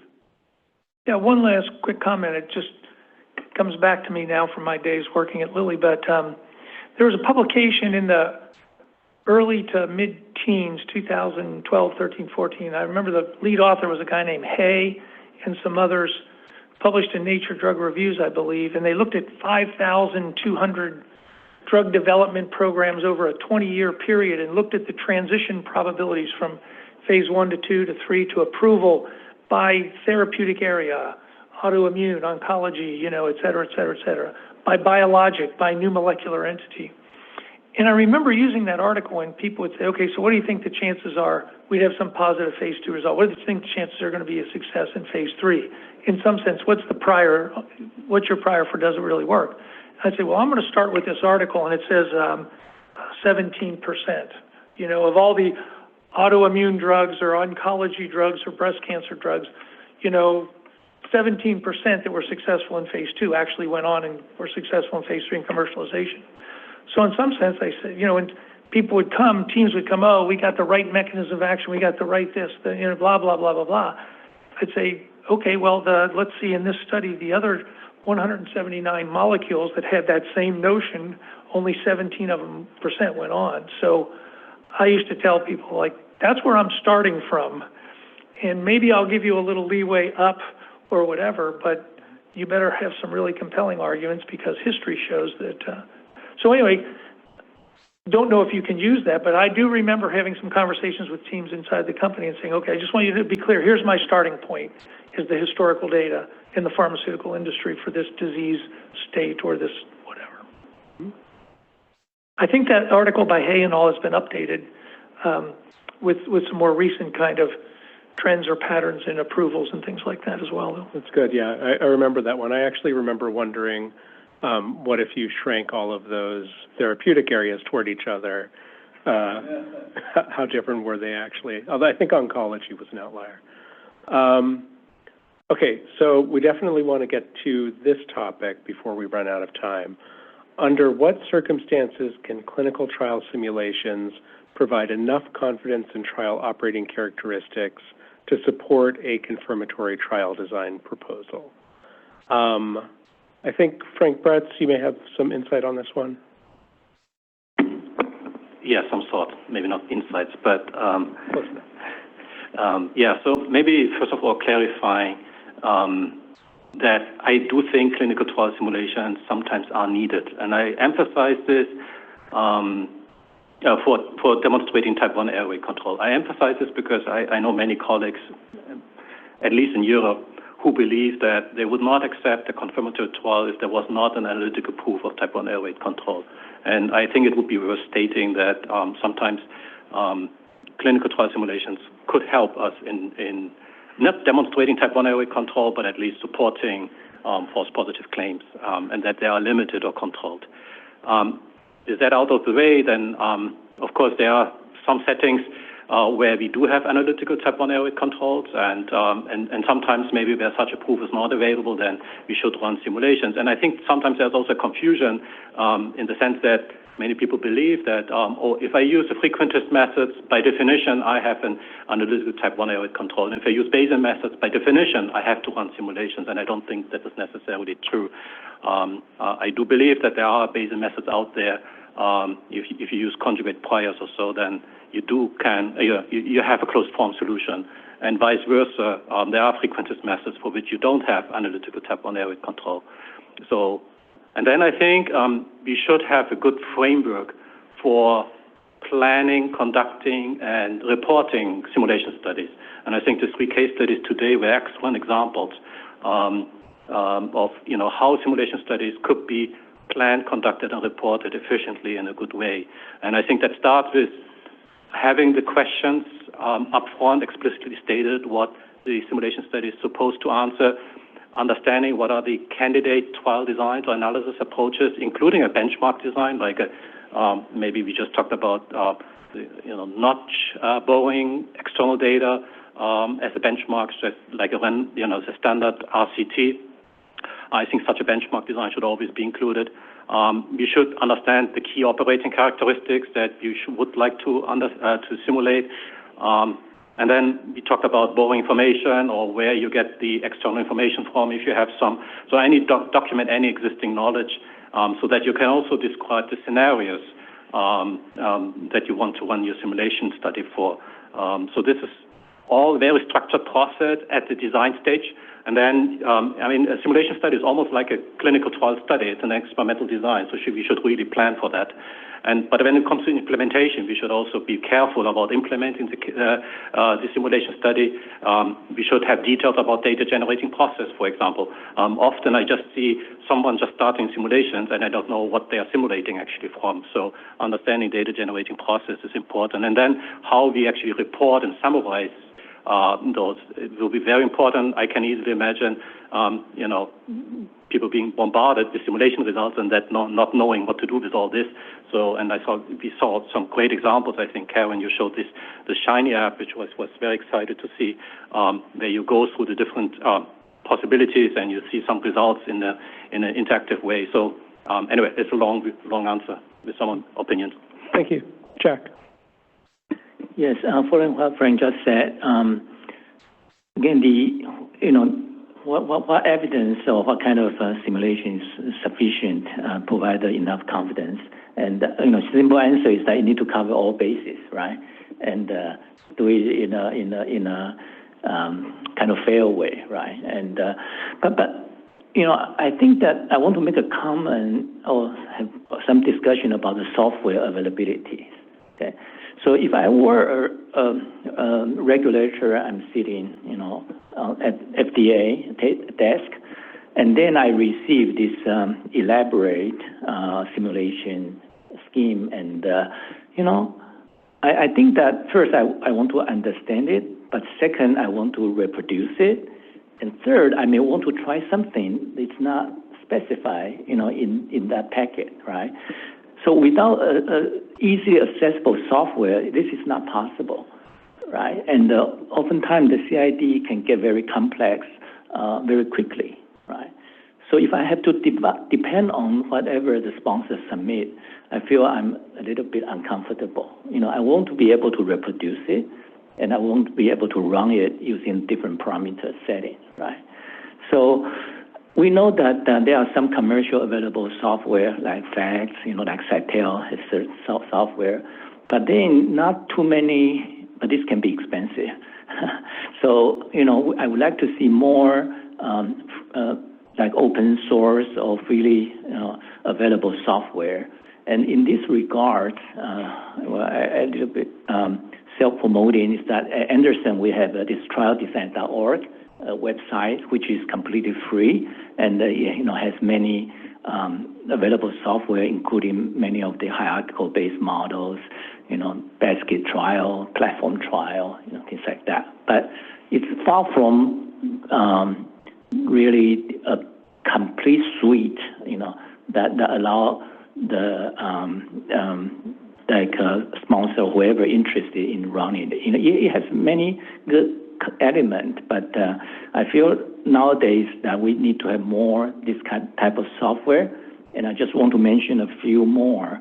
For example, like Octopus, it's available, it's open source by Kyle Watson, and Herb talked about the PS Borrow 2, right? And then again, that's open source, and there are quite a few R packages like Basket, for the multi-source exchangeability model, and there's a recent one called Simple, okay, or NCC, and classical Bayesian hierarchical model, CBHM and BACIS. There are a bunch of them that are available as R packages.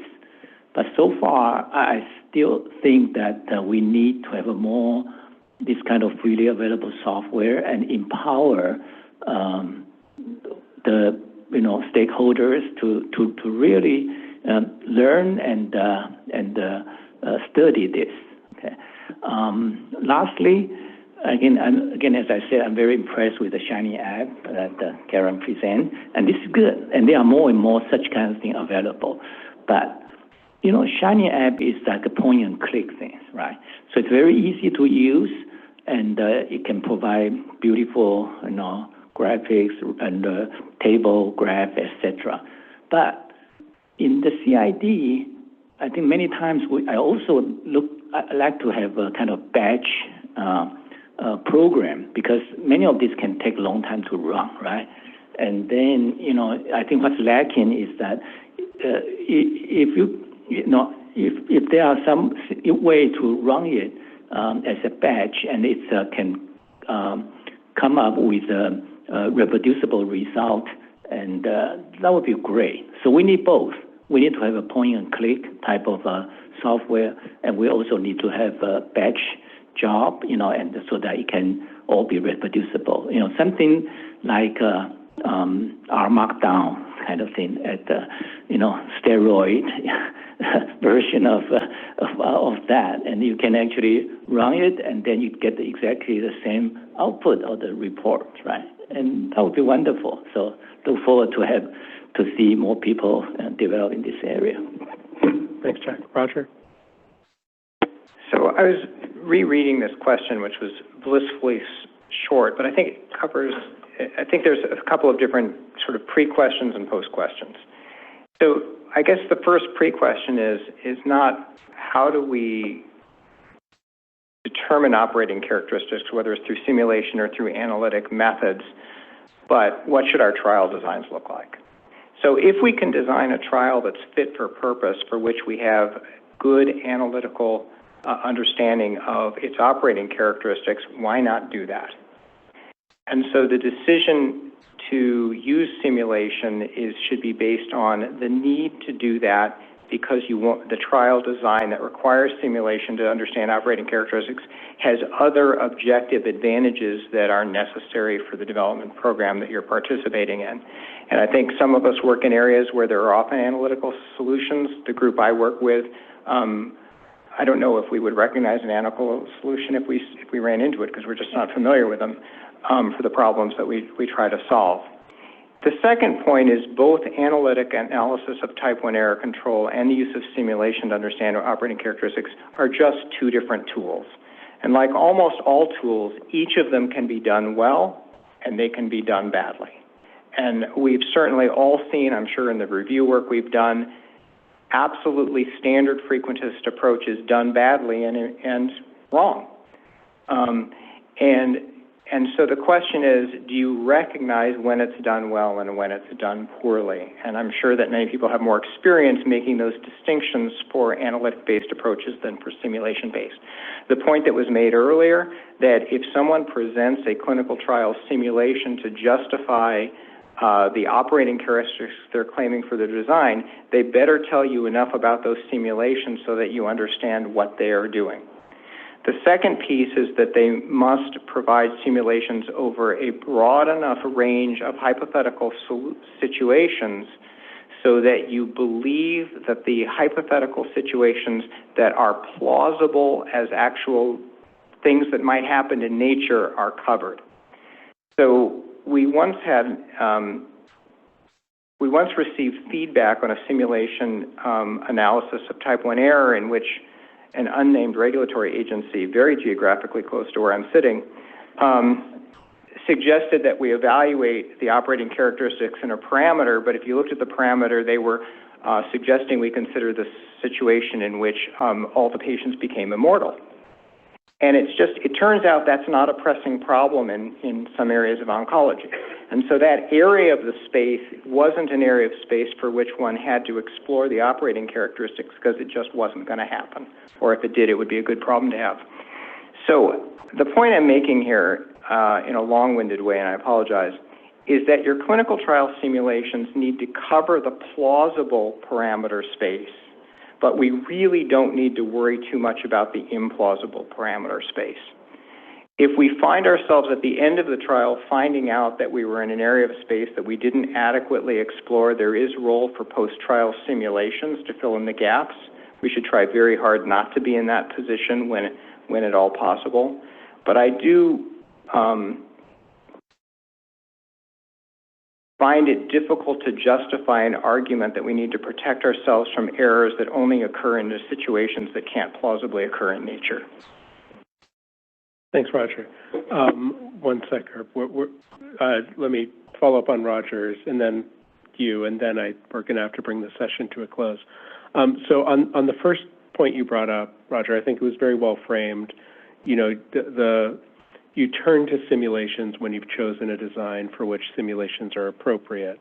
And I guess, and clearly there's no simple answer to this question, but the question is, when is the benefit of the complex design versus whatever difficulty and lack of confidence there is in the simulations due to multiple endpoints, very, geometrically complicated parameter spaces? How do we evaluate that trade-off versus telling people just to go to a simpler alternative, which is question 8, which we don't have time for, but I would invite people to think about and take home with them.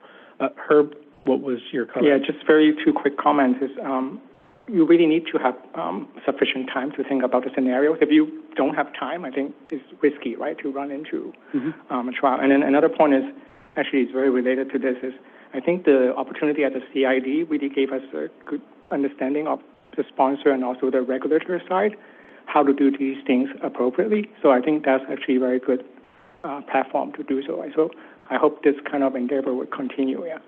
Thanks, Herb. I appreciate it. And then the final question was, do you have any suggestions for ways FDA can support the appropriate use of complex designs in addition to the CID paired meeting program? We're about to break for the afternoon and then come back for Q&A. But I would like to note that there's a public docket open for this meeting, and if panelists or anybody else has an answer to this question, we'd love to hear it.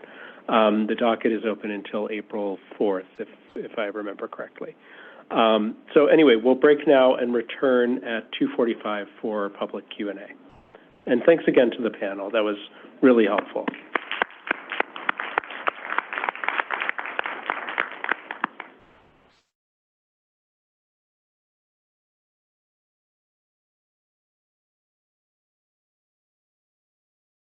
Yeah. They usually are. Oh, good. They didn't record my name. Also related to heterogeneity, when it comes to rare diseases, there are very, very few established efficacy endpoints. And so as it relates to, I think it was question number 7 about the confidence. So we will evaluate a series in our first study, and then we hope that that will increase our confidence in the second. But we might have all of the wrong participants. So I also wanted to get your comments, all of the panelists' comments on this idea of how do we have confidence when we expect our population in our trial will probably be heterogeneous. So borrowing and confidence, those are the 2 things I wanted each of you to comment on. Thanks so much for the question. Would anyone like to start?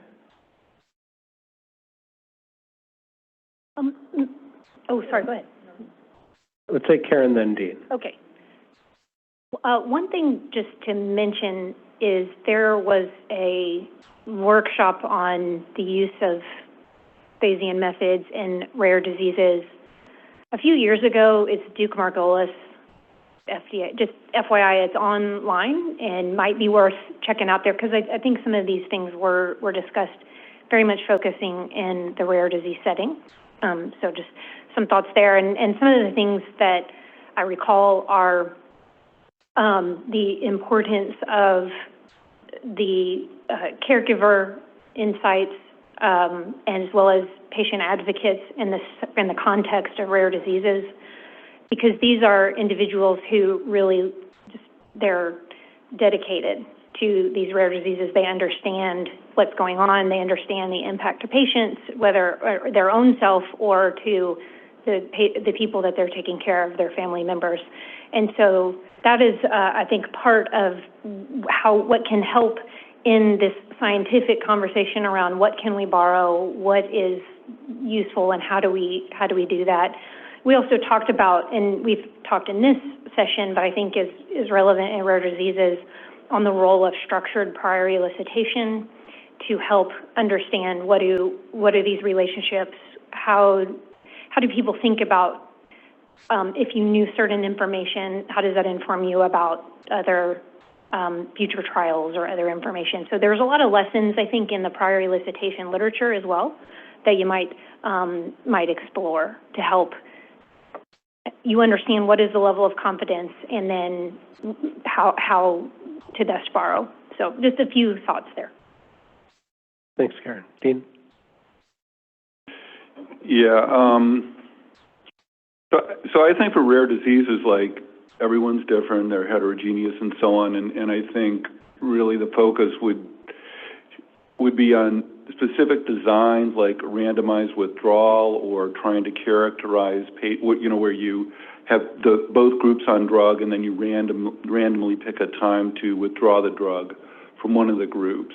And you can also do a randomized trial where after the placebo versus treatment period is over, everyone on the placebo arm gets the drug, which gives you some additional information.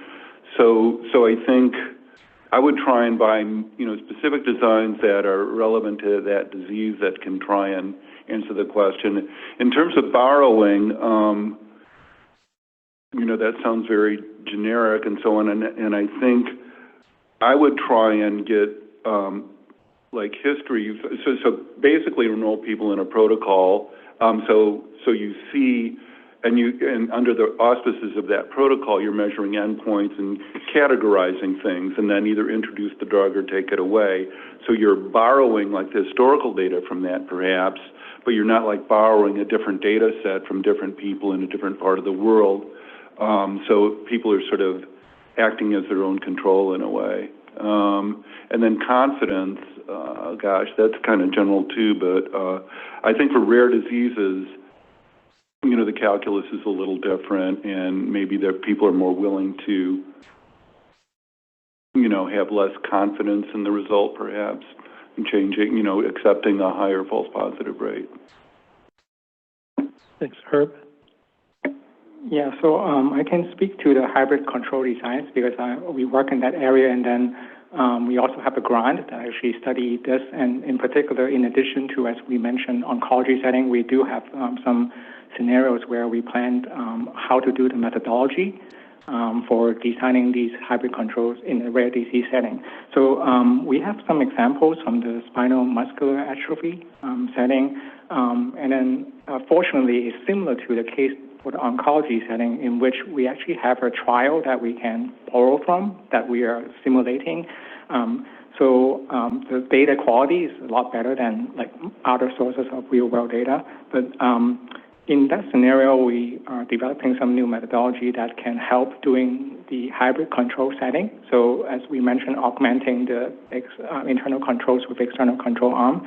And we are studying also the properties. So we actually have that, and the work has already been resubmitted to the journal, so it should be released sometime later this year. In addition to looking at it from the primary endpoint perspective, there's an interesting thing about the rare disease scenario is in which sometimes you don't want to keep the subject for too long after the primary endpoint readout, right? We want to enroll them to try out a new drug. So in the SMA case that we have from our already approved drug, we actually can learn from it and utilize it, and utilize some approaches to actually infer subjects who actually didn't get the treatment or didn't continue as a control, but to how to estimate the treatment effect, even though in the open label extension phase, you can still estimate. So that's really important for the rare disease setting, and we do have some methods probably will be published in the next few months, related to that. So it also fits in the high unmet need, right, which is a good thing that's consideration for these kind of designs. So, we are covering that. I think not just us, but many others are also working in this area. So thank you. Frank Betts? Yeah, another example of borrowing information is in pediatric drug development, where you would like to borrow information from adult trials. And some of my colleagues actually went through the CID program with a trial in multiple sclerosis. So if you're interested, I'm happy to share information or papers that I have published on that. Thanks, Frank. Anyone else? Okay, thanks again for your question. Dr. Aroni. Hi, I have a question. I'm Thelba Ironi from J&J Innovative Medicine. And I wanted for the panel to comment on one point that I think could help answer many of the 9 questions that you presented. And for instance, the amount of information or the amount of sample you borrow from previous or for external sources, and that's first, the rarity of the disease that wasn't mentioned, so that could be a factor in how much you should borrow, and also on the unmet need of the treatment. For instance, if you're talking about the survival and you have to wait for a long time to recruit a lot of patients to get enough evidence, and patients are dying even if it's not a rare disease but it's an unmet need, doesn't that justify borrowing more information, more external information? So I didn't see that to be commented among the speakers, and I wanted you to talk about that. Is it important to have the same amount of internal or clinical trial evidence when you look at the benefit risk of waiting until you get enough evidence? Would anyone like a crack at it, Karen? Sure, and I touched on this briefly with the example I gave earlier, where we did have a trial where the endpoint was death, and our intent was to, or what we wanted to be able to do is borrow some of the events from phase 2 and combine into an estimate of the treatment effect, placebo versus the drug, and then we wanted to move on to answer other questions, including looking at our drug relative to active comparators. And so that was an instance where I think the unmet need was high, the endpoint was quite objective. So, you know, maybe there could be some discussion along with what you're talking about around the role of borrowing information when something's subjective versus objective. Obviously, the pain master protocol is a highly subjective endpoint, but we've put that into a master protocol to enable that more. But maybe for regulatory approval setting, something more objective I could see would be more likely to be accepted to have the borrowing. However, again, we were unsuccessful in getting to that point, and it is an important thing to think about. That impacted the patients. There were more patients on placebo, and we missed out on answering some, I think, really useful questions, and so that is part of the calculus of thinking through the benefits and risks here, and it can't only be about some level of type 1 error, for example. Jack? Yeah, we talk a lot about dynamic borrowing today, and generally speaking, you know, this is related to prior data conflict, right? So the less conflict, the more borrowing, and the more conflict, the less borrowing, right? And what Talbot just mentioned is another dimension of the things, right? Like, you know, the what type of disease, how severe, the severity, you know, or we can even include in some other dimension like the toxic, you know, efficacy toxicity trade-off, the cost and whatnot, right? So I haven't seen this being done, but again, we mentioned earlier that we can construct some utility function, and then when you try to turn the knob, right, and you can try to, you know, maximize that relevant utility function. I think it can be done. Herb?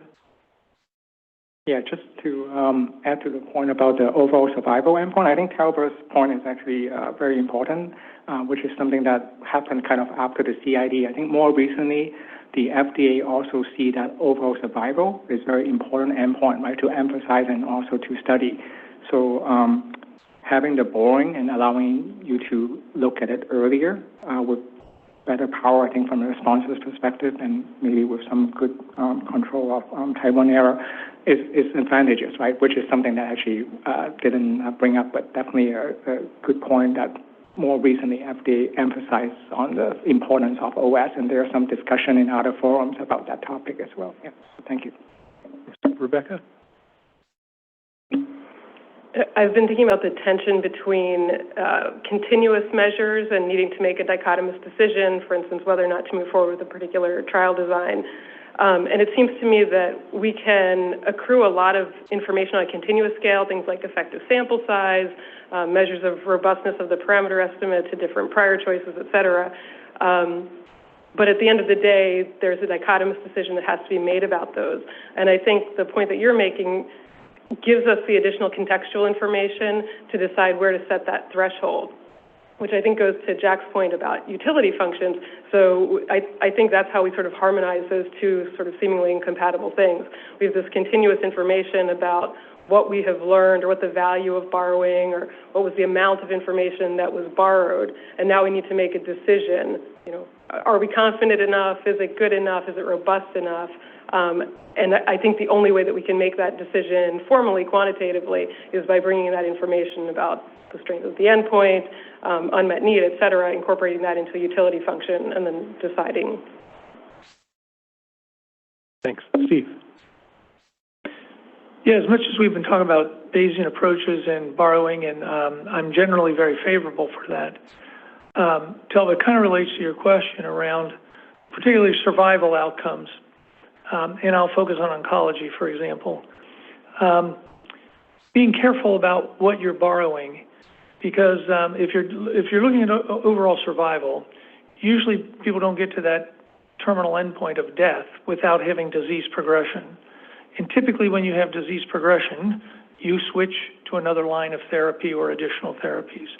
All right, now, that overall survival outcome depends not only on what you were initially randomized to, but what second-line therapy, and then when you look at the overall survival estimate, the proportion of patients that went on second-line therapy or third-line therapy. I know that cancer treatment is not uniformly done across the United States, let alone across the world. So Harvard Medical School may use this second-line therapy, somebody else may use some other second-line therapies, et cetera. So then you got to start asking yourself, well, what am I borrowing here? What's going to happen in my trial? What proportion are going to get to progression-free survival? What second-line or third-line therapies might there be, and all that kind of. So, I don't know, at least in the context of oncology, that overall survival outcome is usually a mixture of many treatments along the way, best supportive care, following progression, et cetera, et cetera. And just difficult to think about, can I borrow that? Should I borrow that? If I'm borrowing it, what am I actually borrowing? Do I think that the scenarios that played out in those trials are similar to the scenarios that might play out in my trial? Especially with the rapidly changing environment in oncology, where a study that was done 3 years ago, first-line, second-line therapies are changing considerably from 1 year to the next. So anyway, while I like the idea of borrowing in general and Bayesian approaches, in the oncology world, for overall survival, I don't know, it makes me a bit nervous as to what I'm borrowing. For progression-free survival, okay, now I can look at, here's the initially randomized treatment, et cetera. Overall survival is a much more complex thing, I think. So. Thanks. Anyone else? Okay, I think we have another question. Hi, Memo from Amgen. I do have a question regarding, not loud enough? That's good. Okay. So, Steve, I hear you talk about evidence is continuous, decision is dichotomous. That give a lot of people like high blood pressure, right? Because we're afraid of making a mistake. So the question is, I know in diagnostic, sensitivity, specificity basically is false positive, false negative. Depend on different prevalence rate, right? Your decision rule actually adjusts to that. So the bottom line is there's no fixed number. It's the context and the risk. What really is the risk of a false decision and how we can, in our work, build that. So basically, we're not talking about a fixed p-value or a fixed posterior probability, let's say. But really thinking in that scenario when we make a mistake, what that means, and how big is the risk. I think that's an area potentially we can all work together and think together. Like, what is the prevalence in our innovative trial setting, like something we leverage? Yeah, May, you make a good point. If you think about clinical trials or drug development as a diagnostic process, you're trying to answer the question, does this treatment work or not? And I think there's a direct and almost near perfect analogy. The prevalence is kind of like I mentioned that article from Hay et al. Or whatever updates from that. that kind of gives you the background prevalence of drugs that are successful in phase 2 and what actually goes on. And in the past, and even in the present time, I look at this and sometimes and say, okay, if that's the prevalence and you design a trial with alpha 0.05 and power of 0.8 or 0.9, I draw my little 2x2 table and I say, well, the positive predictive value, if the study is positive, the positive predictive value might only be, 55%, right, or 60%, in the negative predictive value kind of perspective as well. PPV and NPV from a diagnostic test are Bayes formula. They are one and the same. They're identical. So, yeah, I think I've tried to, as I've learned more Bayesian statistics and drug development over the last 15 years from people like Karen and others at Lilly, I take that diagnostic view quite often and say, what's the positive and negative predictive value for this phase 2 result or this thing that I'm looking at is probably a more accurate representation. And then, again, you can start adding values to false positive and false negative decisions, true positive, true negative decisions, et cetera, et cetera. So anyway, with a little bit of self-aggrandizing, some colleagues from Pfizer and I published a paper in Harvard Data Science Review last September with relationship to machine learning and artificial intelligence algorithms to do clinical predictive kind of diagnostics, et cetera. And we talk about these kinds of things in value. So there might be some analogies to the clinical trial world that I think are very useful. Anyone else? I would just add, I agree that missing from the picture of the threshold for approval is the chance of real chance of an error and also the cost of an error, which is not always the same. A type 1 error for a drug that's unsafe or a drug that is going to be a barrier to more effective drugs coming down the pike is worse than a type 1 error in other situations. Does anybody else in the room have any questions? Okay.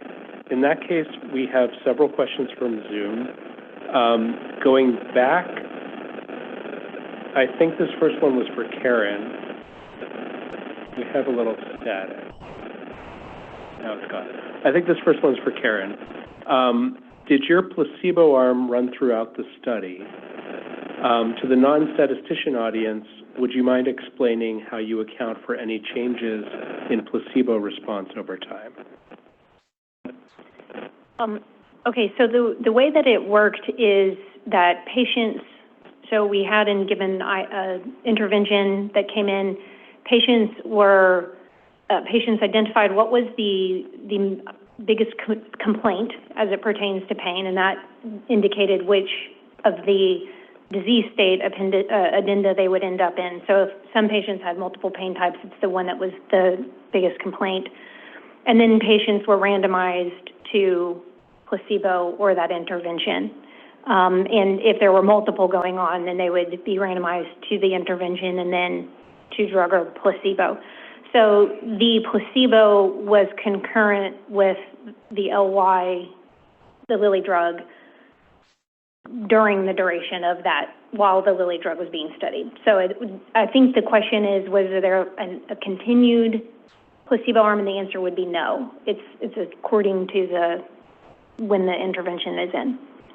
What was the second half then? Sorry. No problem. Change in placebo response over time. So if you're are there any? Do you have any way of dealing with trends in placebo response? Sure. So a lot of that would come through the modeling. I don't think that we've seen it, but I think if there was an instance where the true placebo response, underlying placebo response, was believed to be different, then we probably would not borrow the earlier data. So in that case, things we talked about around exchangeability, those are clearly violated. I guess the other place would be, as I mentioned, with route of administration. In cases where it is known that the route of administration can truly influence the placebo response, again, then we would borrow more from those that had a similar route of administration.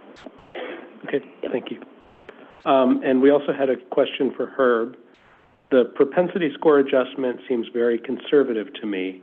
The quote-unquote external controls are from a contemporaneous internal study. Was it more about handling the covariates? Yeah, so thank you for the question. And so after the first CID meeting, the initial CID meeting, we actually didn't propose propensity score adjustments. And then after the first meeting, FDA actually asked us to consider propensity score-based adjustments. And then we actually, in fact, were thinking of either doing weighting or covariate adjustments. But in the end, it was decided that it's better to go with the propensity score matching.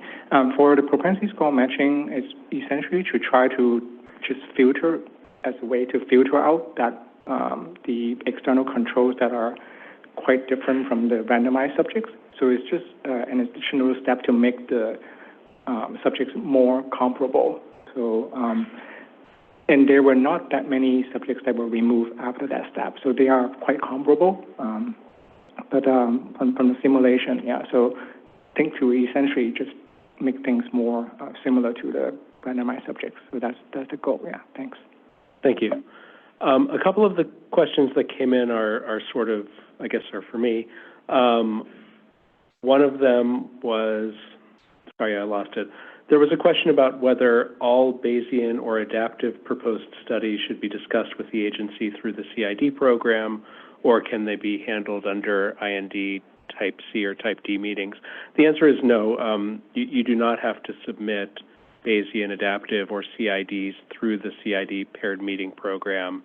The program is useful for sponsors who can benefit from the extra interaction within the timelines afforded by the program, but all proposals, no matter how complex, will be considered under IND like any other protocol. Let's see. And I think there were multiple questions about whether we're posting speakers' slides after the workshop. We will be asking the speakers permission to do that formally. I'm optimistic that they will say yes, but no pressure. So all materials will eventually be posted to the event website and will also be linked from the CID program website. Let's see. Yes. Oh, hi. Please. Hi, thank you. Olivier Collignon from GSK. So I just wanted to come back to the question you raised, Scott, before the break, is that how FDA can help, in particular the industry, use CIDs. And we saw through all the examples today the amount of resources that it takes for us to show the operating characteristics that we present to FDA or EMA or PMDA for that matter. How do we build up the prior? And really my question is, could we think about the process that is a little bit more iterative, rather than engaging straight away into a full-on, fully fledged package? All the examples we saw today, there was really a context where the experimental context was way more challenging. We had phase 2 with Frank talked about pediatrics. I mean, another example we didn't cite was the Pfizer COVID vaccine, where you had an informative prior for the primary analysis. It's clearly a space where regulators are more willing to take more risk, right? So what I'm going with this is that I'm nervous engaging resources in a setting where I know I have 99% chance to have a no, because there's no space for more risk-taking. There are cases in immunology where, there's loads of drugs on the market already. Standard CDP has 3 phase 3 trials. So could we think about the process that is a little bit more iterative? First stop, are we willing as regulators to take a little bit more risk than usual? Second stop, let's have a discussion around the prior. Yeah, we think that prior makes sense, but you forgot a few sources of external information that we know about. Let's factor that in. Your prior is too informative. Let's increase the variance a little bit, and maybe we can start playing together. And then let's look at the operating characteristics. So that's really my question. I'm a little bit directed to you, Scott, but I would like also to hear the point of view of the speakers on that. Thank you very much. Thanks.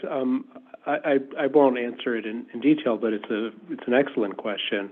I think one of the goals of the CID meeting program was to be able to bypass a little of that iteration by having people bring their fit for purpose complex designs to us in a way that we could then share publicly and could be used, if not as a template, at least as inspiration for what's possible with other proposals. Frank? Yeah, no, thanks for the good question.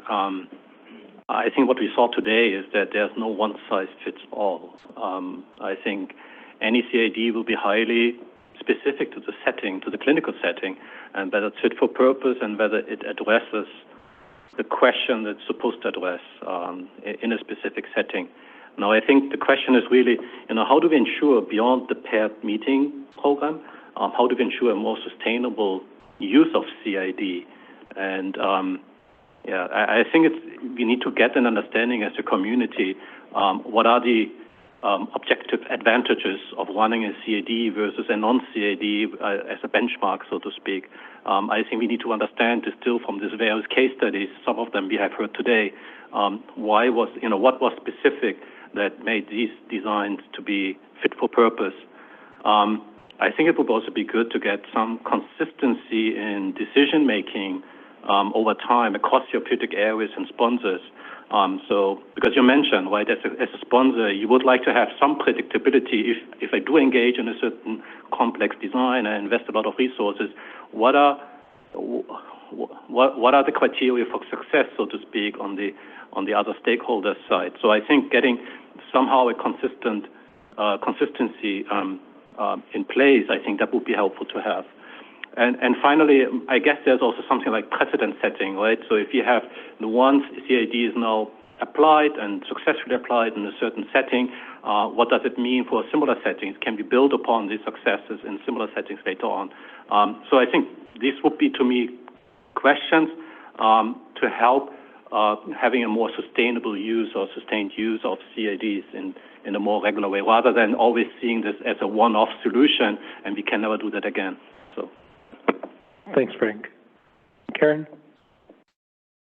Thanks so much for the question, and I think mostly I will echo what you've said, and I had mentioned a little bit in the presentation earlier, but I do think the identifying pathways that are more iterative, maybe a little bit more informal, where could we submit a set of slides that summarize the really key questions, and rather than a full briefing document with a protocol and an SAP or what, I mean, I don't remember all of the things that were included, but that type of arrangement, so again, CAD paired meeting program was very helpful. What allowed us to do it, though, was that we were not going to delay the start of something internally, and that was because the molecules that were coming in were doing they were in tox studies and things like that, so we were able to go through the meeting program. But in normal, fast-paced development, we probably couldn't always go through it. And so, like I said, we would love to understand maybe alternative way. I'm not pointing only at you, Dr. Scott, but I think that would be hugely beneficial to have some more informal, iterative approach for those types of conversations. I also think then a lot of that we've talked about with the open source, our Shiny apps, speeding iterative simulations is important. That way we don't have back and forth of paper. So the cloud computing, improving the infrastructure, those sorts of things, all vitally important. The final thing I might just throw out, since we're talking about this, is, and Steve and I were talking about this a little bit, is do we need the word complex in the whole conversation? And could we just remove it? And drug development is complex, period. And so, we're talking about maybe opportunities for additional conversation, really to understand the scientific elements, operating characteristics. We know how to do these things. They're not necessarily, quote unquote, complex per se.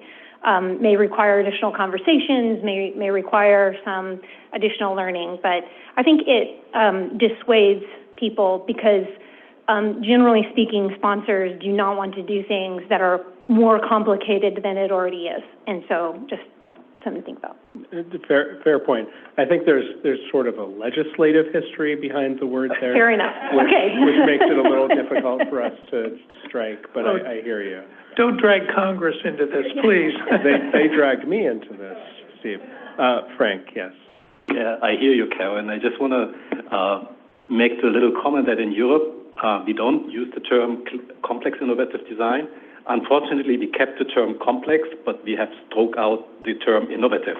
So we call it complex clinical trial, CCT. That's the European version. So just one last addition about templates, etc. One type of information that would be helpful is some form of statement around what are the key metrics that we always have to present in order to have an informed discussion. I mean, clearly we are all going to come up with power and type 1 error. I mean, the example we saw from Roche around average type 1 error, there are several people working on that in Europe at the moment. I think that's a very important metric to be presented when we engage in this type of design. So some form of positioning from FDA, yes, this is something we're keen on looking at, or we'll never look at it. I think that would be extremely helpful. Sure. Thanks again. Good comment. I would put in a plug for these two guidances. They might be helpful in terms of here's things that need to be submitted, and this actually segues nicely into closing remarks. I only have one button. Sorry. Okay, so we're in the last few minutes of the workshop, and just to summarize what we heard today, we heard 3 case studies of innovative designs that may or may not have been complex.